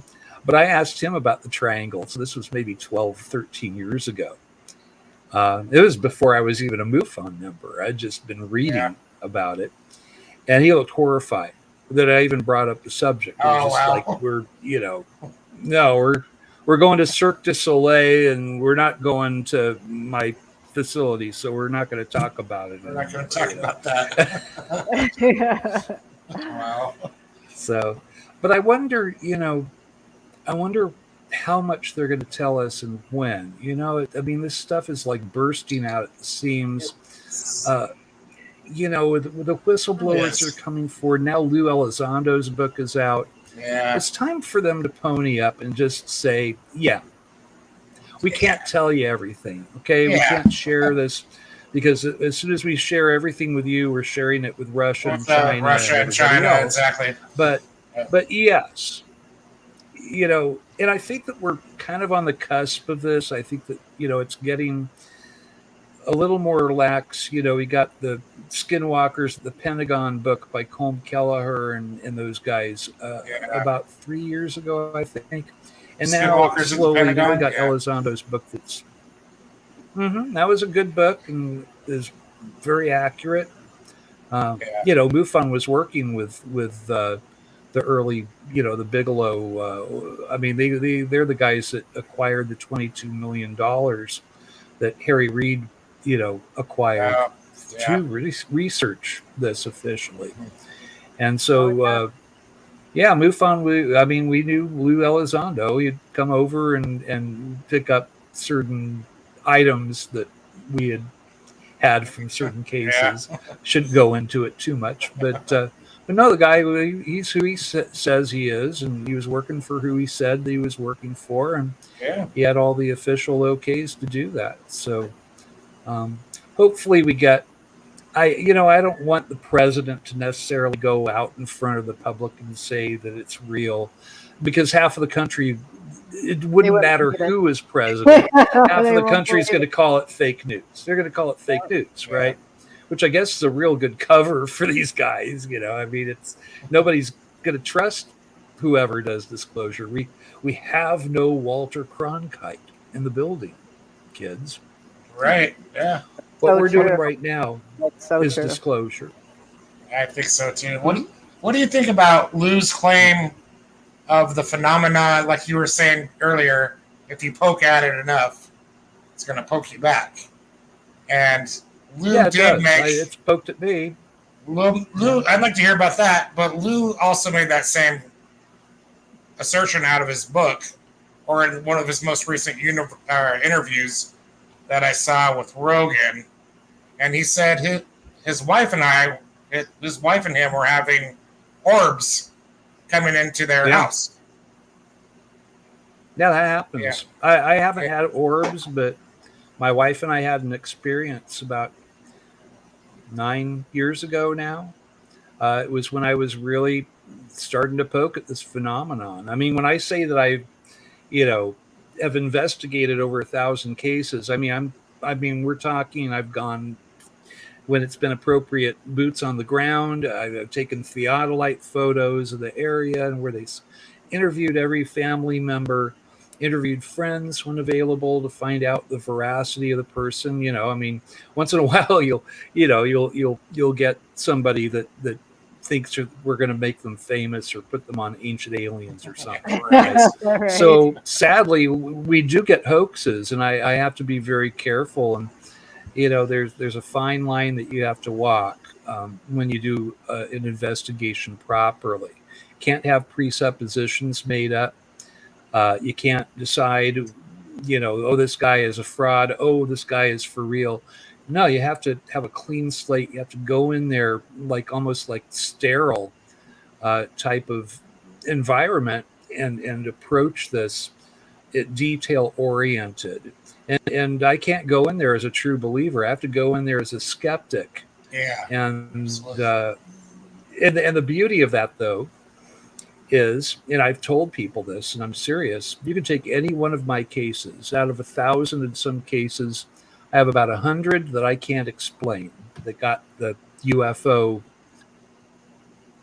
disposition on the case report, because we do have to come up with a decision whether, how we lean towards a particular sighting. If it was a bunch of balloons the guy saw, you still want to be respectful. You want to be sweet to the person, and you don't want to come off like a jerk right? I mean, I won't tell somebody you did not see a UFO. I won't do that. If there was a launch from Vandenberg and it happened to be those exact minutes that the person got the video, I will show them that video, but they have to make their own mind up. And this means a lot to people who have had an experience. That's another thing. Sometimes people have an actual experience. They may have met entities. They may have been abducted, the whole 9 yards. You start looking over your shoulder at that point. So you might see a little drone flying, at the end of your street. Some kid and his grandpa are doing.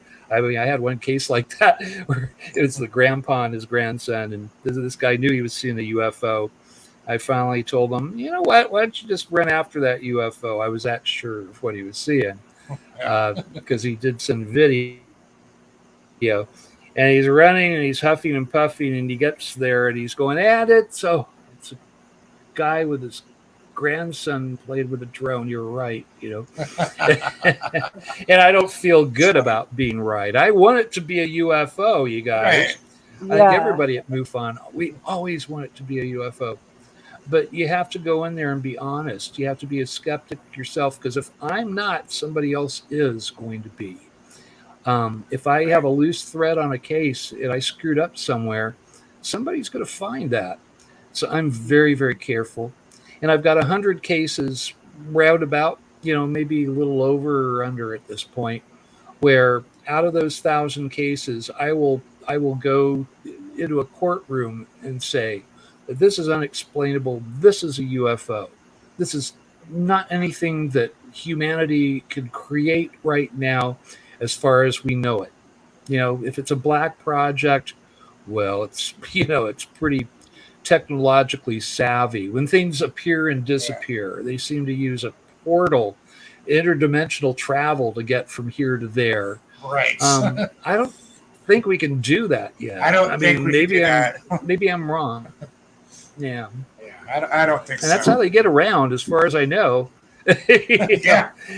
I got one guy in the UK sent me a video, and he was a skeptic, right? He was a guy that liked to debunk UFOs.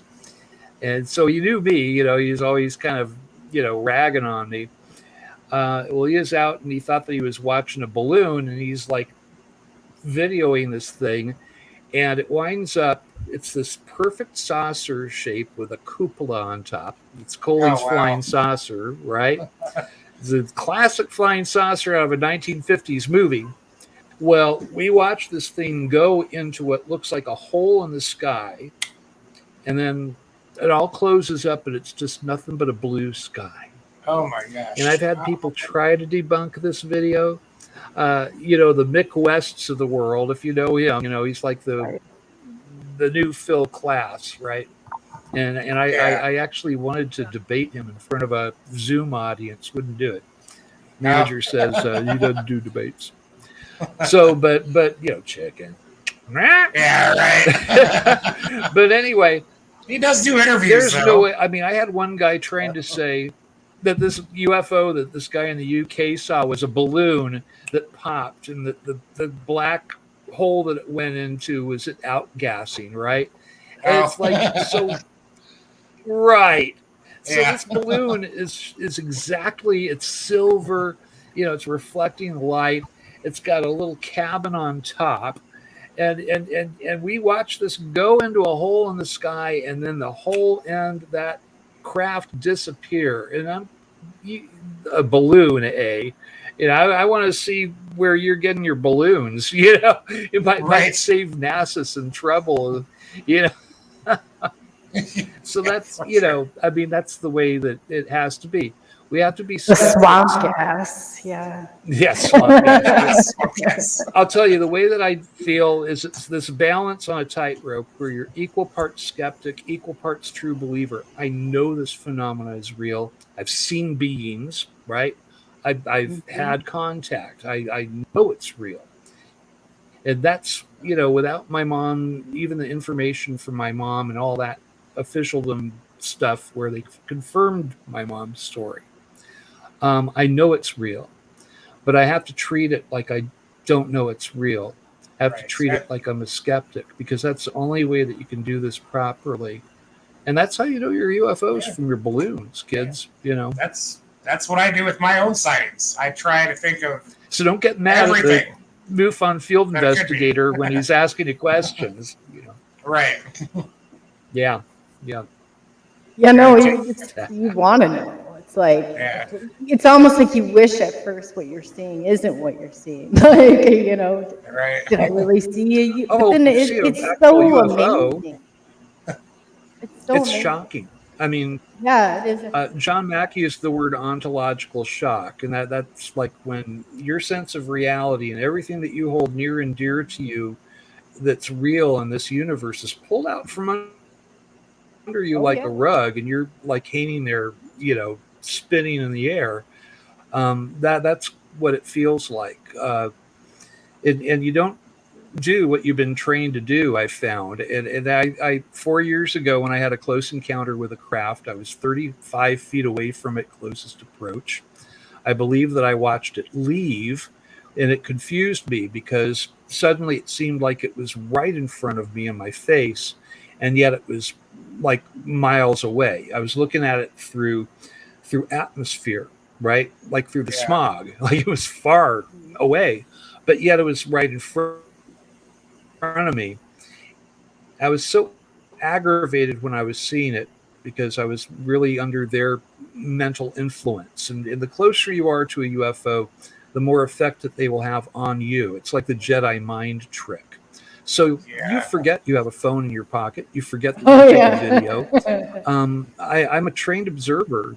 I know exactly what to do. And when I was in that position, I didn't do one single thing that I've been trained to do. It was suddenly not in my wheelhouse. It was just simply not there. And I was embarrassed. I mean, I was ready to fire myself from MUFON. Honest to God, I felt like I was the worst UFO investigator that ever lived, because I drove right past that miracle, the smoking gun, because I was going to be late to work. That was the excuse they gave me in my head, you know. I'll be late to work. I hated that job. So whatever time. I mean, it was one particular job I was working at the time. It wasn't an easy case. But anyway, I once I was 3 miles away from that craft, I pulled my car over. I'm face palming. I'm like, what the hell did I just do? Or what did I just not do? And I think that it was to teach me something about this phenomena, that you can train and you can, you know, run through your mind exactly what you're going to do. You know, Michio Kaku, the scientist, recently said, if you've been abducted, grab something, take something, you know, from the ship, so you have that proof. Well, no, you're not going to think about anything that they don't want you to think about. No, they run the narrative. You have to make a conscious effort to do it. Because I remember after I said, I'm like, okay, next time I go on, I'm gonna feel something. Good luck. You know what I mean? I'm the temperature. If you get something, because I want to see it. But good luck. I mean, Benny Hill, they showed her something like an iPad that had the star system, Zeta Reticuli, that apparently they were at least telling her that they were from. It's just up for debate. I mean, I think a lot of this phenomena is probably interdimensional. It's right next door. But maybe they are from Zeta Reticuli. You know, I mean, it is a binary system. It looks like the main primary planet is a terrestrial world. So perhaps they were being honest. But she wanted to take the iPad with her. And I guess the guy that was working with her was an apprentice or something.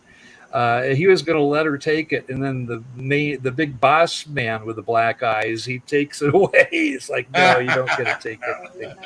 And as far as I know, I've never met anybody that has gotten a souvenir. I guess there's one case in Brazil where there was some. Well, we won't talk about it. It's a family show, but the guy had an encounter, and it had to do. It became sexual in nature, and I guess that there was something that he could have that was under a microscope that it shouldn't have existed in this world. So, you know, I guess that maybe sometimes it's possible to get some kind of a souvenir from abduction, but not that I've seen, not intentionally. I don't think they let you get a postcard from, you know, No, I don't the think crowd. I don't think so. But I wish they did. You know, I just don't feel like they're in our same time. I feel like we're in their time and their space. I don't know how we even get it. I've seen and they've shown me a lot of things, and it's definitely a different world. It's not like you even. Yeah. I mean, there's so. I said when something like that happens, I remember someone say, "Were you afraid?" and screaming and yelling. I'm like, no, like you're just so taken back. It's like, you know, seeing something you've never thought possible for the first time. Yeah. You don't be on know a how complete you're going to different react. frequency. Yeah. Then after a while, People it's like react I weirdly. screaming, yelling, like my whole neighborhood knew, you know, it's like that little UFO watch thing going on. But yeah, at first though, I was like, you know, when you see one, when you see a UFO, you know that was a UFO. If that was a real UFO, it there's no question about it. It hits you on so many different levels. Into you. Like, you lock into it. It's very, very poignant experience to have. And I'll tell you, we're not alone. I mean, I don't believe this is our government pretending like it's aliens, you know. I mean, that's, I guess Stephen Greer now is trying to say that all abductions were the government. I don't think that we had something that could do what Barney and Betty Hill space or Whitley Strieber for that matter did. So. In I think Greer is just grasping at straws at this point. We just simply did not have. Yes, exactly. And Whitley is right on, and he's honest. And what happened to Whitley happened. You know, you know, 100%. I've met Whitley a few times. I'm getting to know him better now because he's a close friend of close friends of mine. But I have great respect for that man. It was very difficult coming out and telling that story. When he went and told that story, that he was a pioneer, just like the Betty and Barney Hill were pioneers. And this phenomenon has been with us forever, I think. I think that it's been here alongside of us and may have even created us. You know, may have had a hand in that. So, yeah. So it's here, they're here. It's active. It's a real phenomenon. Yeah. It is. And we have our own out disclosure. there in listener land. Yes. We are disclosure. You, Tim, and you, Coley, you guys are disclosure, as am myself. Same thing. This and is how thank you, Earl. happens. Like you're part of the disclosure. I was just explaining this to somebody last night. I'm like, they're like, I want to be a part of the disclosure. I'm like, you are. If you're out there talking it, you're a part of the disclosure because they're not going to believe the government. We don't want the government anyway. So we only have 10 minutes left. Joe Biden or Donald Trump getting up and saying that UFOs are real. Half of the country, they will not believe. They will say that, you know, dementia or they finally lost their mind completely. You know, it's not going to happen that way. I don't think that there's anybody that everybody trusts. Joe Rogan, you know, I mean, that was a wonderful interview. And I don't really align with all of Joe's, you know, stuff, right? But with UFOs, I'll tell you, you know, he's very good and right on, spot on. That was a wonderful interview. I thought so that was too. Disclosure.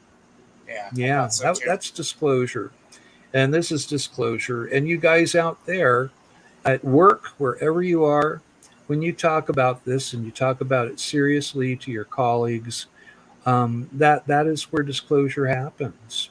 Right. That is where it happens. It is. I believe that. I know. I'm watching all everybody's little comments coming. Yeah. I tell them to do their own research. Like I'm past that point. I'm not going to convince anybody, but it's enough to, you know, it's enough to put out there, get them thinking in a different direction. Well, the old meme, I want to believe. I'm way beyond that one. I know, and those of us who know. But now I think it's kind of about, well, how do we tell people and how do we do this and keep it palatable to people? I will say this, my life is richer for my contact than I haven't really lost anything from it. It's made my life deeper.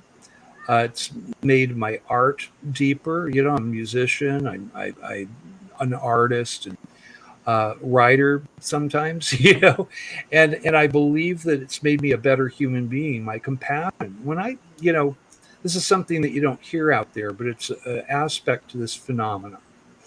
The ETs are when you meet them or you have a close encounter with a craft, it changes you and you're left with certain gifts. Now, oftentimes people are so ontologically shocked and horrified that they never get past that speed bump of ontological shock. And that's where you have people just like, oh my God, it's an invasion. It's the end of the world. They're going to eat us. It's lizard people. It's this, it's that, you know, running everything. I know. This is what humans do. You know, we get horrified by everything and then we just take it to the finish line of whatever the most horrifying thing we can think of is. But if it's an invasion, it's certainly a funny way to do that, because if this started, say, with the Kenneth Arnold sighting in 1947, all right? Yeah. We're talking, you know, coming on 80 years now. And our visitors have never threatened us with nuclear annihilation. They've never threatened to kill us, destroy us, to invade or take over. But how many times have humans done that to each other? I mean, right now, the Armageddon clock is like 1 minute to midnight or less. I mean, they keep on pushing that minute hand closer and closer. And so funny, you know, when ETs come here and they deal with the military, they turn off nuclear missiles. I've also heard of them turning on Bob Solis, who was the head, you know, well, yeah, they did that in Russia. They wanted to scare them, but then they turned them off. And they made them so they couldn't turn them back on. I mean, this is, you know, I had the misconception, and Bob Solis had to correct me. He's a friend. He and his wife actually come out to my MUFON meetings sometimes, and I love those guys. Hi, Marilyn. Hi, Bob, if you're out there. But Bob, he said that when they shut down the missiles, it wasn't like an electromagnetic pulse. Some people say it was an EMP they used. No, it wasn't, because the computer systems were on, the air pumps were on. They had to pipe air down to the capsule that they worked in. The radio and the video and all that was still working. Lights, everything was on. But the guts of those missiles, they just attacked the nuclear missiles, and they made it so they had to pull them out of the launch tubes, and they had to completely fix those missiles to get them so we could destroy the world again, you know, if need be, I guess. This is what they do. They turn off our nuclear weapons. They you know, people have close encounters in the military, and they're told three things people are here. Number one, nuclear war is unsurvivable. If you try it, you will destroy yourselves. You will destroy civilization. You will not survive a nuclear war, so don't do it. That's it. Number two, stop trashing your world. Stop treating it like it's yours to plunder, like it's your resource. This is your Mother Earth, and you're one cog in a giant system. Stop treating it like your trash pile. Number three, that everybody hears, they get this telepathic message, is you need to better yourselves as a race. You need to live on a higher frequency, a higher vibratory level than you're living on, because your technology is way up here, and spiritually and socially and everything else, you're like Attila the Hun and his, you know, band of marauders. And that's, you know, the sad, sorry state of humanity. They want us to better ourselves. And if we do, when we do, I mean, we have to. If we do. Hopefully we will. You know, nuclear war is not going to happen. I mean, we're not going to survive that. If we do this, I think that there's probably something like Star Trek out there, and maybe we'll be invited to join. Yeah, but I think that this is our test. We need to get past this. We're not ready for prime time yet. Disclosure could happen right now. If the ETs wanted to disclose, they could just turn off the camouflage, right. and the black diamond shaped UFOs are going to show up all over the place. Flying saucer, they could do it right now. They could, right now. In fact, hey, why don't you? No, I wish. We're not ready for it. Do you not think we're ready for it? Or are they not? No, ready? I don't think so.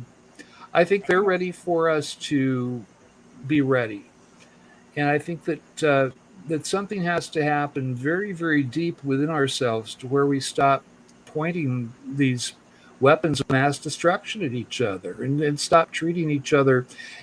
Humans are so concerned because this person has a different skin color, or speaks a different language, or looks different than me, or eats different food. Now, if we can't accept other humans, how can we possibly figure that we're going to have a relationship with beings that look like praying mantises? I mean, there's so much xenophobia that we have just towards ourselves and each other. So there's so much that we need to. I think the government comes in. I really do. I just think if they would stay completely out of it, and we could show, Yeah, they're not gonna. And the military. I mean, I've gotten some flack for this before, but I think that the worst gatekeepers in the world for this is the military. They're not the right ambassadors to the stars. I think that it should be philosophers and humanitarians and people with deep hearts. Yeah. People understand it. So somebody asked, Polly Rottermann, Earl Grey, since your mother had her experience too, do you think human disclosure is genetically related? Yeah, well, I do know that our visitors are very, very interested in families. Probably the DNA thing is runs deeper than we think it does. It probably has something to do with the personalities that we are, and I think that they pick their ambassadors themselves. I think that I know that sounds cocky. It probably sounds insane, but I don't think it's random that I'm doing what I'm doing. I think that they knew exactly what I was going to be doing. Probably when I was 5 years old and my mom was telling me too much at the... I was going to say, do you think blood type comes into it? Do I think what? The blood type? Yeah. The blood types. I have a we rare... see a lot of people with... I always I have to ask. I have RH blood types. My grandma. O negative, O positive. Oh, okay. Yeah. MAB negative. Oh, there you go. That was my mom. Yeah. I'm O positive too. Same as my mom. There you go. Really? Yeah. Really? Yeah. Oh, wow. How interesting. Now we got to find out more about your mom. Okay, here. the RH and the O. My parents were O. I would her think maiden name was Maiden. Them. That's confusing. Oh, wow. You weren't. I feel like that's by design. Yeah. My mom's maiden name was literally Maiden. So you can imagine, I'm talking to Social Security or whoever, mother's maiden name, Maiden. Her maiden name, Maiden. Yeah. It's like who's on first, the Abbott Costello routine. What's real on life, second? Yeah. Right. But though they're interested in certain blood types and about the O and the RH, they don't know where those blood types came from. It's like they suddenly appeared on the planet. So maybe, maybe we're already related to. Maybe we already hybrids. At least you and your grandmother. Well, my grandmother, she was RH. I do think that's a thing. They were I mean, if I could hybridize, if I were the scientist that was ahead of some program where we were, trying to understand some far-flung culture that was different from us, you'd want to go and have ambassadors that were related to them. So, it's impossible apparently for us to do it, but a million years from now, maybe we'll figure out how to create a true hybrid And, I mean, I hear this a lot out there. I do see some evidence for it, and it sure makes sense to me. So maybe that is going on. So did your mom ever talk about it? Because it is a rare blood type. I know, like, when I go into the hospital or anything, like, they have to make sure, because everybody can have my blood, I just can't have theirs. Like, yeah. I wish I could bring my mom back, or I wish I could go back in time. Did she leave any what I know documents now behind? Like, well, there's another story. Okay. She had a safe. Yeah. She had a safe. Okay, and the combination was written on a Post-it that was underneath the safe. And my mom said, if anything ever happens to me, get the safe. There's something for you in there, and I want you to have it.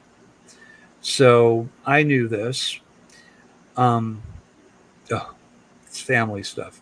I don't know how much I should tell you, but when my mom passed away, well, my sister and my mother were not close. They were kind of at odds with each other a lot. Oh, I know. And my sister knew about the safe. Oh, boy. And so when my mom passed away, I was in the other room crying my eyes out, mourning.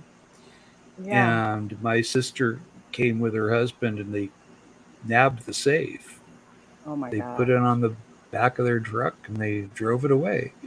I spoke with my sister afterwards, and she said, don't worry, there was nothing of worth in there. There's costume jewelry. There wasn't any money left to us or anything like that. And there was a legal pad with mom's scribbles in it. And a legal pad with mom's scribbles. Well, that would have been shorthand. Yeah. And it was like the whole pad apparently was she had a full pad written in shorthand. And that had to have been what she was talking about when she said there's something for you in there. She wanted me to know. Yeah, you probably could have understood it. She couldn't tell me until he was dead, Yeah. So well, what happened to the pad? And did you go to dig through the garbage? Away. Oh yeah, I've been out. They kept the costume jewelry and threw out everything else in the safe. I guess became a gun safe or something. So what a shame. Wow. That's sad.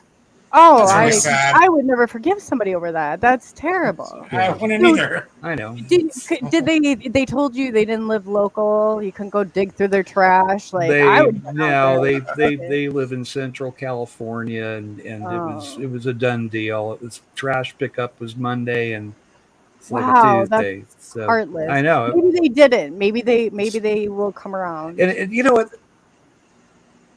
Yeah, I mean, the best thing in the world would be if that,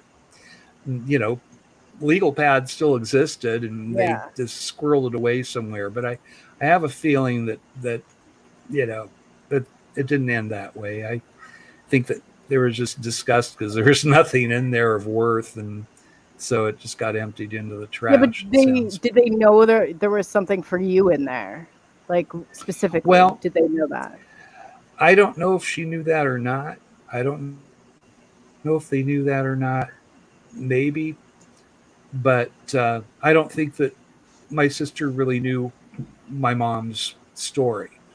My mom told me when I was 5, and what did I do? I went and broadcast it to my, 4th grade class. So my sister, I asked her, my uncle passed away like 12 years ago. And I asked her if mom had told her about, her job in the little city under the desert. I mean, that's what she called it. So I figured that if I just asked her that, if she knew, she would know. And she had no idea what I was talking about. So I think that my mom told me. I don't think that it went, she told my sister. Well, if your sister can hear this and she's out there and she has some documents, she better hand them over. I'm not going to mention any names, but you know who you are. And that would kind of heal things up. And we have people in your area. We have them all over the country. So we could send Tim over. That legal pad exists. That would be the cherry on top of the sundae. That would, and I don't know what she, my guess is I probably know everything that she would have written in there already.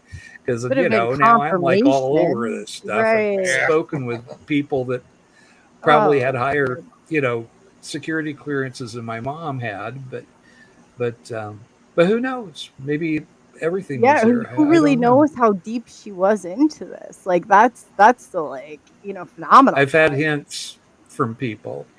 Yeah. I've had hints. I had one friend of mine that worked for military intelligence back when mentioned, and maybe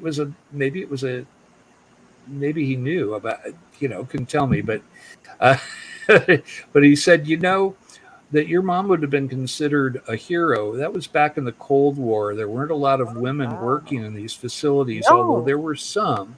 He knew that. He said there were some women that were working in these facilities, and it was, this is as top secret as things get, Earl. He said, now a lot of times these women were not awarded like men would be. It was very unfair back then. It still is. But he said, your mom maybe has a medal. I mean, they gave medals out to some of these women that were working in these, during the Cold War, yeah. Oh. And he said it would be in a drawer. Jewelry. He said it would be in a drawer somewhere. She would never be able to tell you or the family about it. They would have had a little ceremony. They would have taken a photograph with her holding the medal, and that would be in a drawer in a facility somewhere. And he said, in a facility. Yeah, he said your mom could have gone to visit that medal anytime she wanted to. That was hers. But she couldn't have told you. She couldn't have told anybody. Now, I have a friend. I have lots of friends. I have one friend who's another musician. He's done some production work for me. And his father was awarded a couple of medals when he was in the Air Force. And he couldn't ever tell the family what these medals were for. Well, on his deathbed, he told my friend that he told him why he had a medal. It turns out that he was an Air Force pilot that they sent out after the Lubbock Lights UFO that was in Lubbock, Texas. Yeah, I do. And apparently he chased after this UFO and his plane stalled and he had to eject, I believe. The plane crashed, but he survived. So, I mean, he went up so high and so fast that the air was so rarefied that a jet engine in a fighter plane wouldn't work. And they gave him a medal for that. And he did tell his son on his deathbed that, your father was awarded a medal for taking chase after an unidentified flying object. And he said it was one giant flying wing of a craft. It wasn't lights. They called it the Lubbock Lights. But the lights were on a boomerang-shaped UFO. And it was just hanging there. And the acceleration of this thing was insane. And it took off. But I tried to follow it, and well, they did give him a medal. So maybe in a drawer somewhere. Maybe if disclosure happens someday, I'll get to see that if it exists. Visited often? Like, do you have? I mean, an inclusion. Where are those underground tunnels? Let's go, Earl. Yeah. Like, I'm ready to go. Yeah. I think that's your birthright. Like, you know. Polly Rottermann's asking me, do I have an implant, Earl? No, I don't have a Earl implant. No, I like a little Earl-shaped implant. I think maybe I did at one point. I had some hard object that mysteriously appeared on my left calf behind. And it was there for a few years, and then it's not there anymore. It just like disappeared. So, that's the only possible implant. Spirits and alien connection. MUFON is very nuts and bolts sometimes. I do work for MUFON, but I believe there's a connection between the paranormal and the normal, although I don't think that the word paranormal is the right word for it. I don't think it's para anything. I think we need to expand our idea of what normal is. We've known that the universe is based on quantum physics, right? Spooky action at a distance, intention of the scientist actually changing the experiment, like the double slit experiment they did with light particles. had to come up with a bogus word for it, a wavicle, which is a nonsense word. Right. You know, it's either a particle or it's a wave. Right. But A wave. whatever the scientists expected to see in this experiment is what they would get. So their intention changed the way the universe operated. And that is the kind of universe we live in. But they want us to think that it's still Isaac Newton and the simplistic idea. And, you know, day-to-day life, sure, Newton's laws are good. You know, two objects can't, you know, be in the same place at once. You know, if you jump out of a window, you'll die. You know, gravity is real. But the way that we look at it with Newtonian physics, it's sort of like the toolbox, finding a screwdriver and stuff, when actually you need a laser. You need you need like modern equipment, and that's just an outdated mode of looking at things. But if you want to keep people, you know, disinformed, it works really well to quote Isaac Newton instead of, you know, talking about Schrodinger's cat. Yeah. But we know that Schrodinger, we know that is actually the accurate view of how the universe works. And I think that, you know, what we think of as paranormal is actually part of normal. It's just different dimensions. I do too. Where do you think they cross? Do you have any idea or any thoughts on that? Where they cross? What do I think? What? Where the paranormal and ET cross? Like, where? I think that it's always happening all of the time. It's always. It's not like the universe suddenly shifts and, you know, you see a ghost or something. I think that they're always there. Maybe our perception changes sometimes. Maybe we're more acclimatized to receive that information sometimes.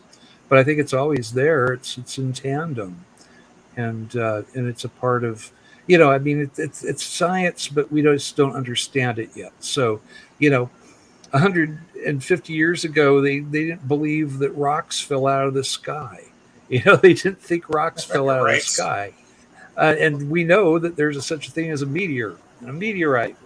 But they would laugh at you and they would ridicule you if you said that. And it's the same thing today. I think that it's easier to point and laugh and ridicule people. That's the quickest way to get them off your back and make them a non-problem. And the Robertson panel, they convened 1960, I always get my dates wrong, but 61, I believe, 62. The question was, how do we deal with the public in this knowledge? People are seeing flying saucers. This was after the White House had UFOs fly over it 2 times in the space of a week. So this was becoming active. Our visitors were getting cockier. They were showing themselves, and people were reporting this. They were seeing what you saw, Coley, what Tim's seen, what I've seen. So they decided ridicule was the best way to shut people up. Bring out our top scientists. We'll have them laugh at you, say that you should be, you know, in a mental facility or something because you're talking about such things. And it worked for a long time. Still, I mean, you turn on mainstream media, they talk about UFOs, they play the X-Files. They roll their eyes. Exactly. You know, and they laugh about it. It's happening a little less now, okay, with the quality of the people that are coming forward now. I think that it's shifting a little bit, but there's still ridicule out there.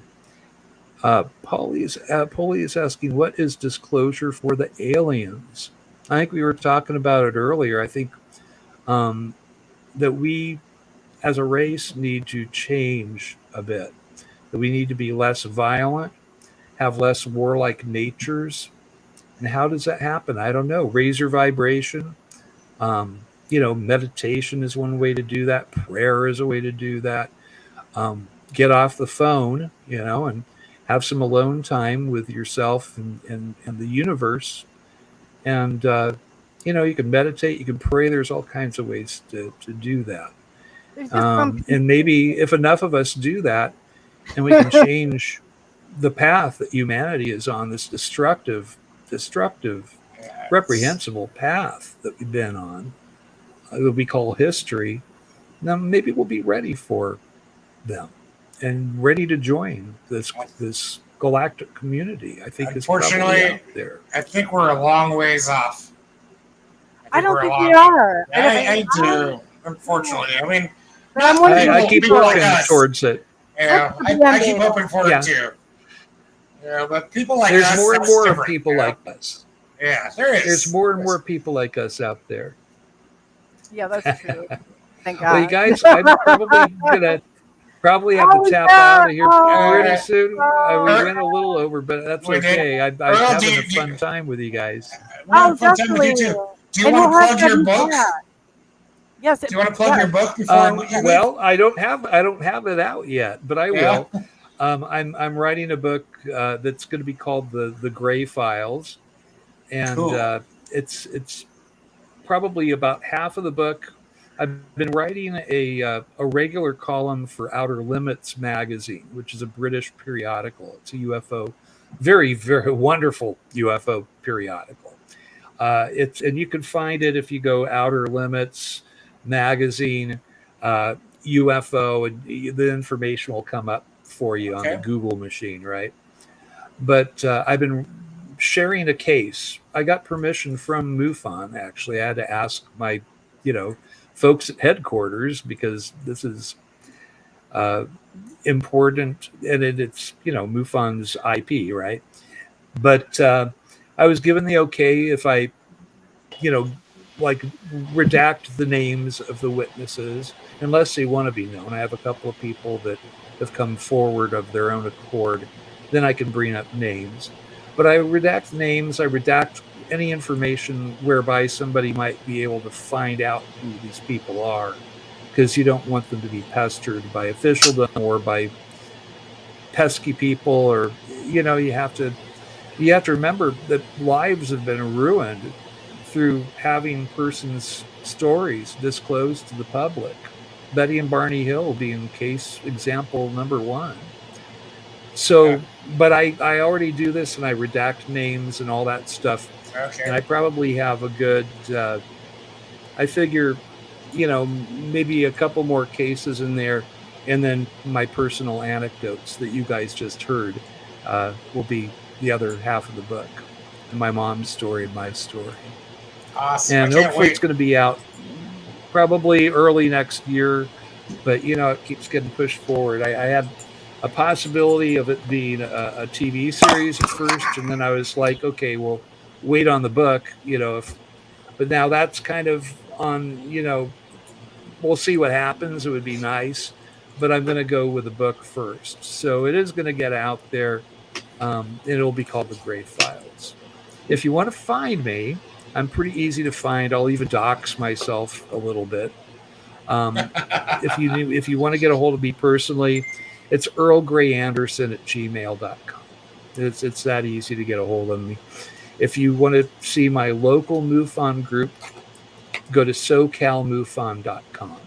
Has a little biography of all my field investigators. I do write a monthly blog in there, and it's a good way to keep track of what we're doing here in Southern California, which is the world's greatest UFO hotspot. Oh, I can testify to that. If you see a UFO, or you've seen a being, or you've been abducted, don't mess around. Go to MUFON.com, MUFON.com, the Mutual UFO Network. Choose the appropriate button. I've seen a UFO. I've had contact with a being. Click on that. Put in a case report. It'll take you 15, 20 minutes. Maybe longer if you have a long story, Right. But that will go to somebody like myself. It'll be assigned to a trained field investigator at MUFON, and they really train us. They mentor us. I personally want to make sure that if you speak with one of my field investigators here, it's the same as speaking with me. They and a lot of them were probably trained in their areas of expertise much better than I am. Police detective. I have police detective. Wow, he has that's so much awesome. compassion. He's like taken so many of my experiencer cases because he's so good and so kind to these witnesses, and it takes that special touch. Yeah, that's so. amazing. That's how to get a hold of me. All right. I do have a podcast on KGRA called MUFON Contact Radio. You can watch me there, or just Google me. It's Earl Grey with a Grey, or Earl Grey Anderson. And, I've always got some stuff going on. I'm a busy boy. Very cool, Earl. Thank you so much for joining us. Thank you. And hey, I'll come back if you ever want me back again. That'd be amazing. I enjoyed hanging out with you. Best of luck and blessings with your show. Yeah, I think Coley lost her audio, so I guess we'll just close it out. Oh, no. Yeah, can you hear us there, Coley? Hi, Coley. I see a beautiful smile, and we can hear you a little bit. Thank you so much, you guys. All right, thank you, Earl. It was a pleasure talking with you. Really appreciate it. Pleasure. I just got it. Hallelujah. We'll talk again soon, Coley. Thanks so much. Yes, well, I'll take you back on. Oh, yeah, you've been wonderful. I don't know what happened. My power, it was really weird. When you said something, just like shut off the little ring thing I have in the audio. And I was like... I'm not saying it was aliens, but... Yeah, maybe they're mad. I thought I was going to ask where those tunnels are. Weird stuff with audio and computers. I won't even go there, but I think there are probably some organizations that are interested in what we're talking about as well. Oh, definitely. You're all welcome. I love you all. Yes. Oh. I'm so intrigued. Like, you've got so much more story to tell. So I'd love to. I'll be in touch and book a date. Oh, great! That's awesome. Cool. That's awesome. Yeah. Right, so thank you so much, and enjoy your movie. Tell your wife thank you for letting us have you. Appreciate that. All right, you guys. Take care. And then we are going to go on a short break. So as soon as the technical difficulty being me.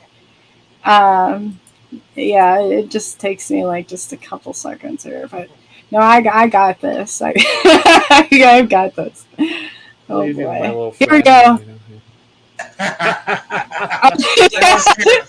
Fill in the blanks. I got it, and then it went off. Oh boy. Okay. There we go, and.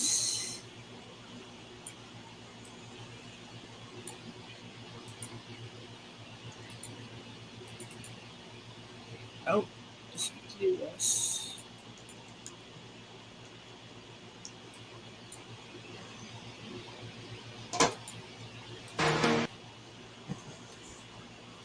Okay.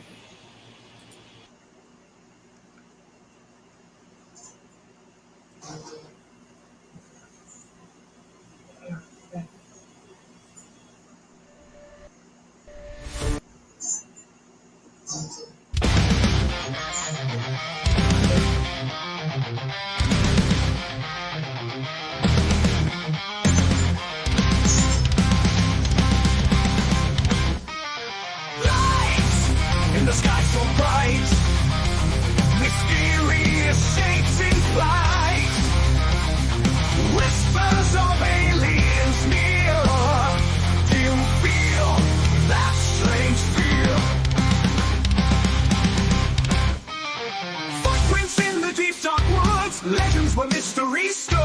Cryptids creeping in the night, searching for that hidden sight. Journey into the unknown, where the secrets are shown. UFOs in the dark sky, explore to the end. Don't ask why.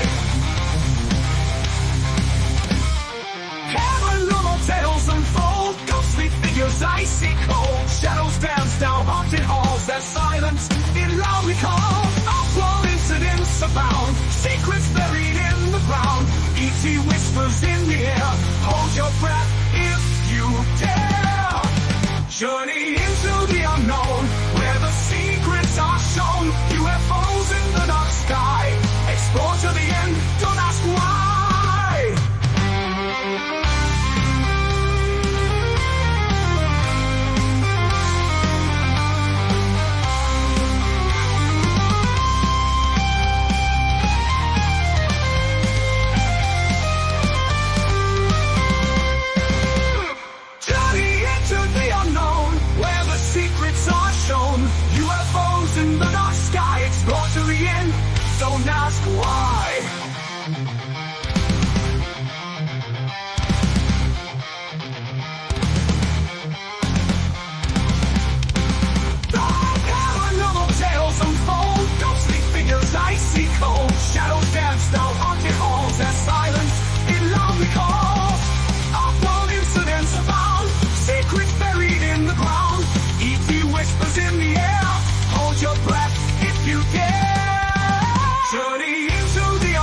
figures I see cold.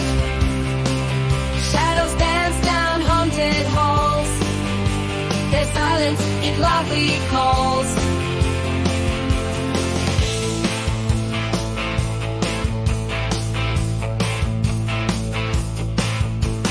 Off-world incidents abound. Secrets buried in the ground. E.T. whispers in the air.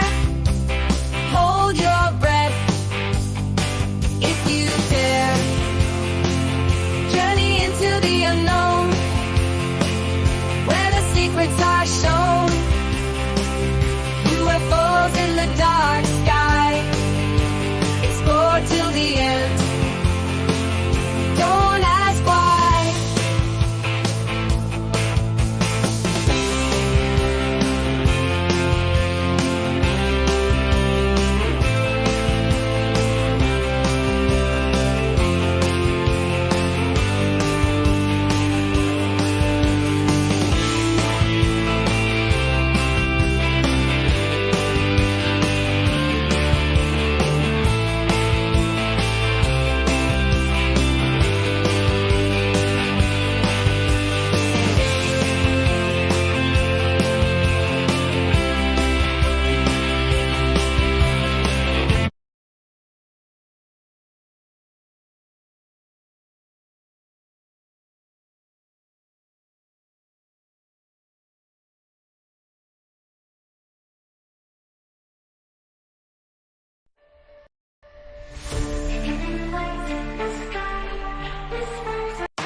Lights up in the sky, strange shapes passing by, whispers in the night, the unknown takes flight.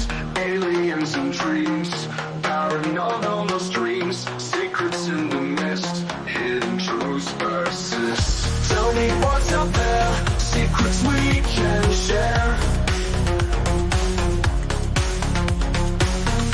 UFOs and stars, mystery so far.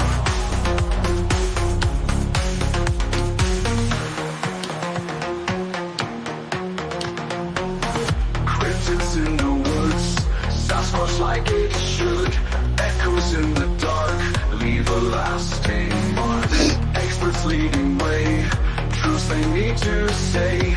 Peeling back the veil, tales that never fail. Tell me what's out there, secrets we can share. UFOs and stars, mystery so far. Mr. Far.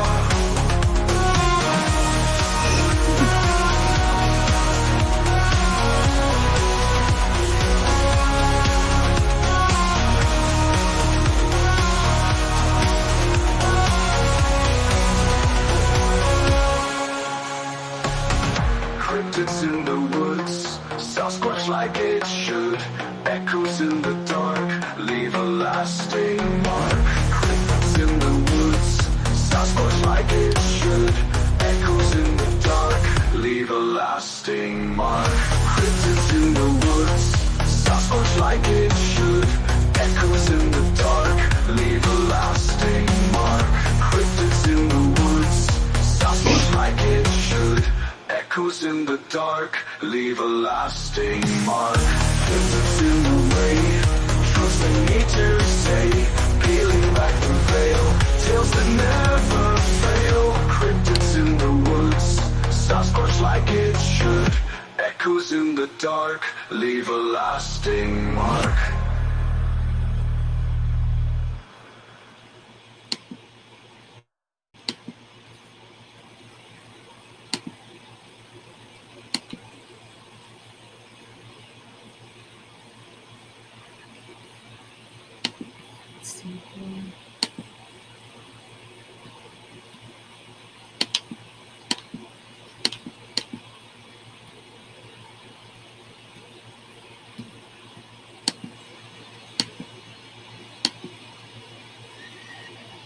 So, I'm not sure if my audio is working, but what an awesome show. And I think at that, we are going to cut everybody loose. And Tim, I don't know if you can hear me or not, but you did a fabulous job. I'm pretty excited. So anyway, thank you everybody for listening, and we'll see you tomorrow night. And I guarantee that things will be better. So anyway, thank you everybody for listening, and we'll see you tomorrow night. Thank you, everybody. Yeah, thank you. Thank you everybody for listening, and we'll see you tomorrow. Thank you, everybody. Yeah, thank you.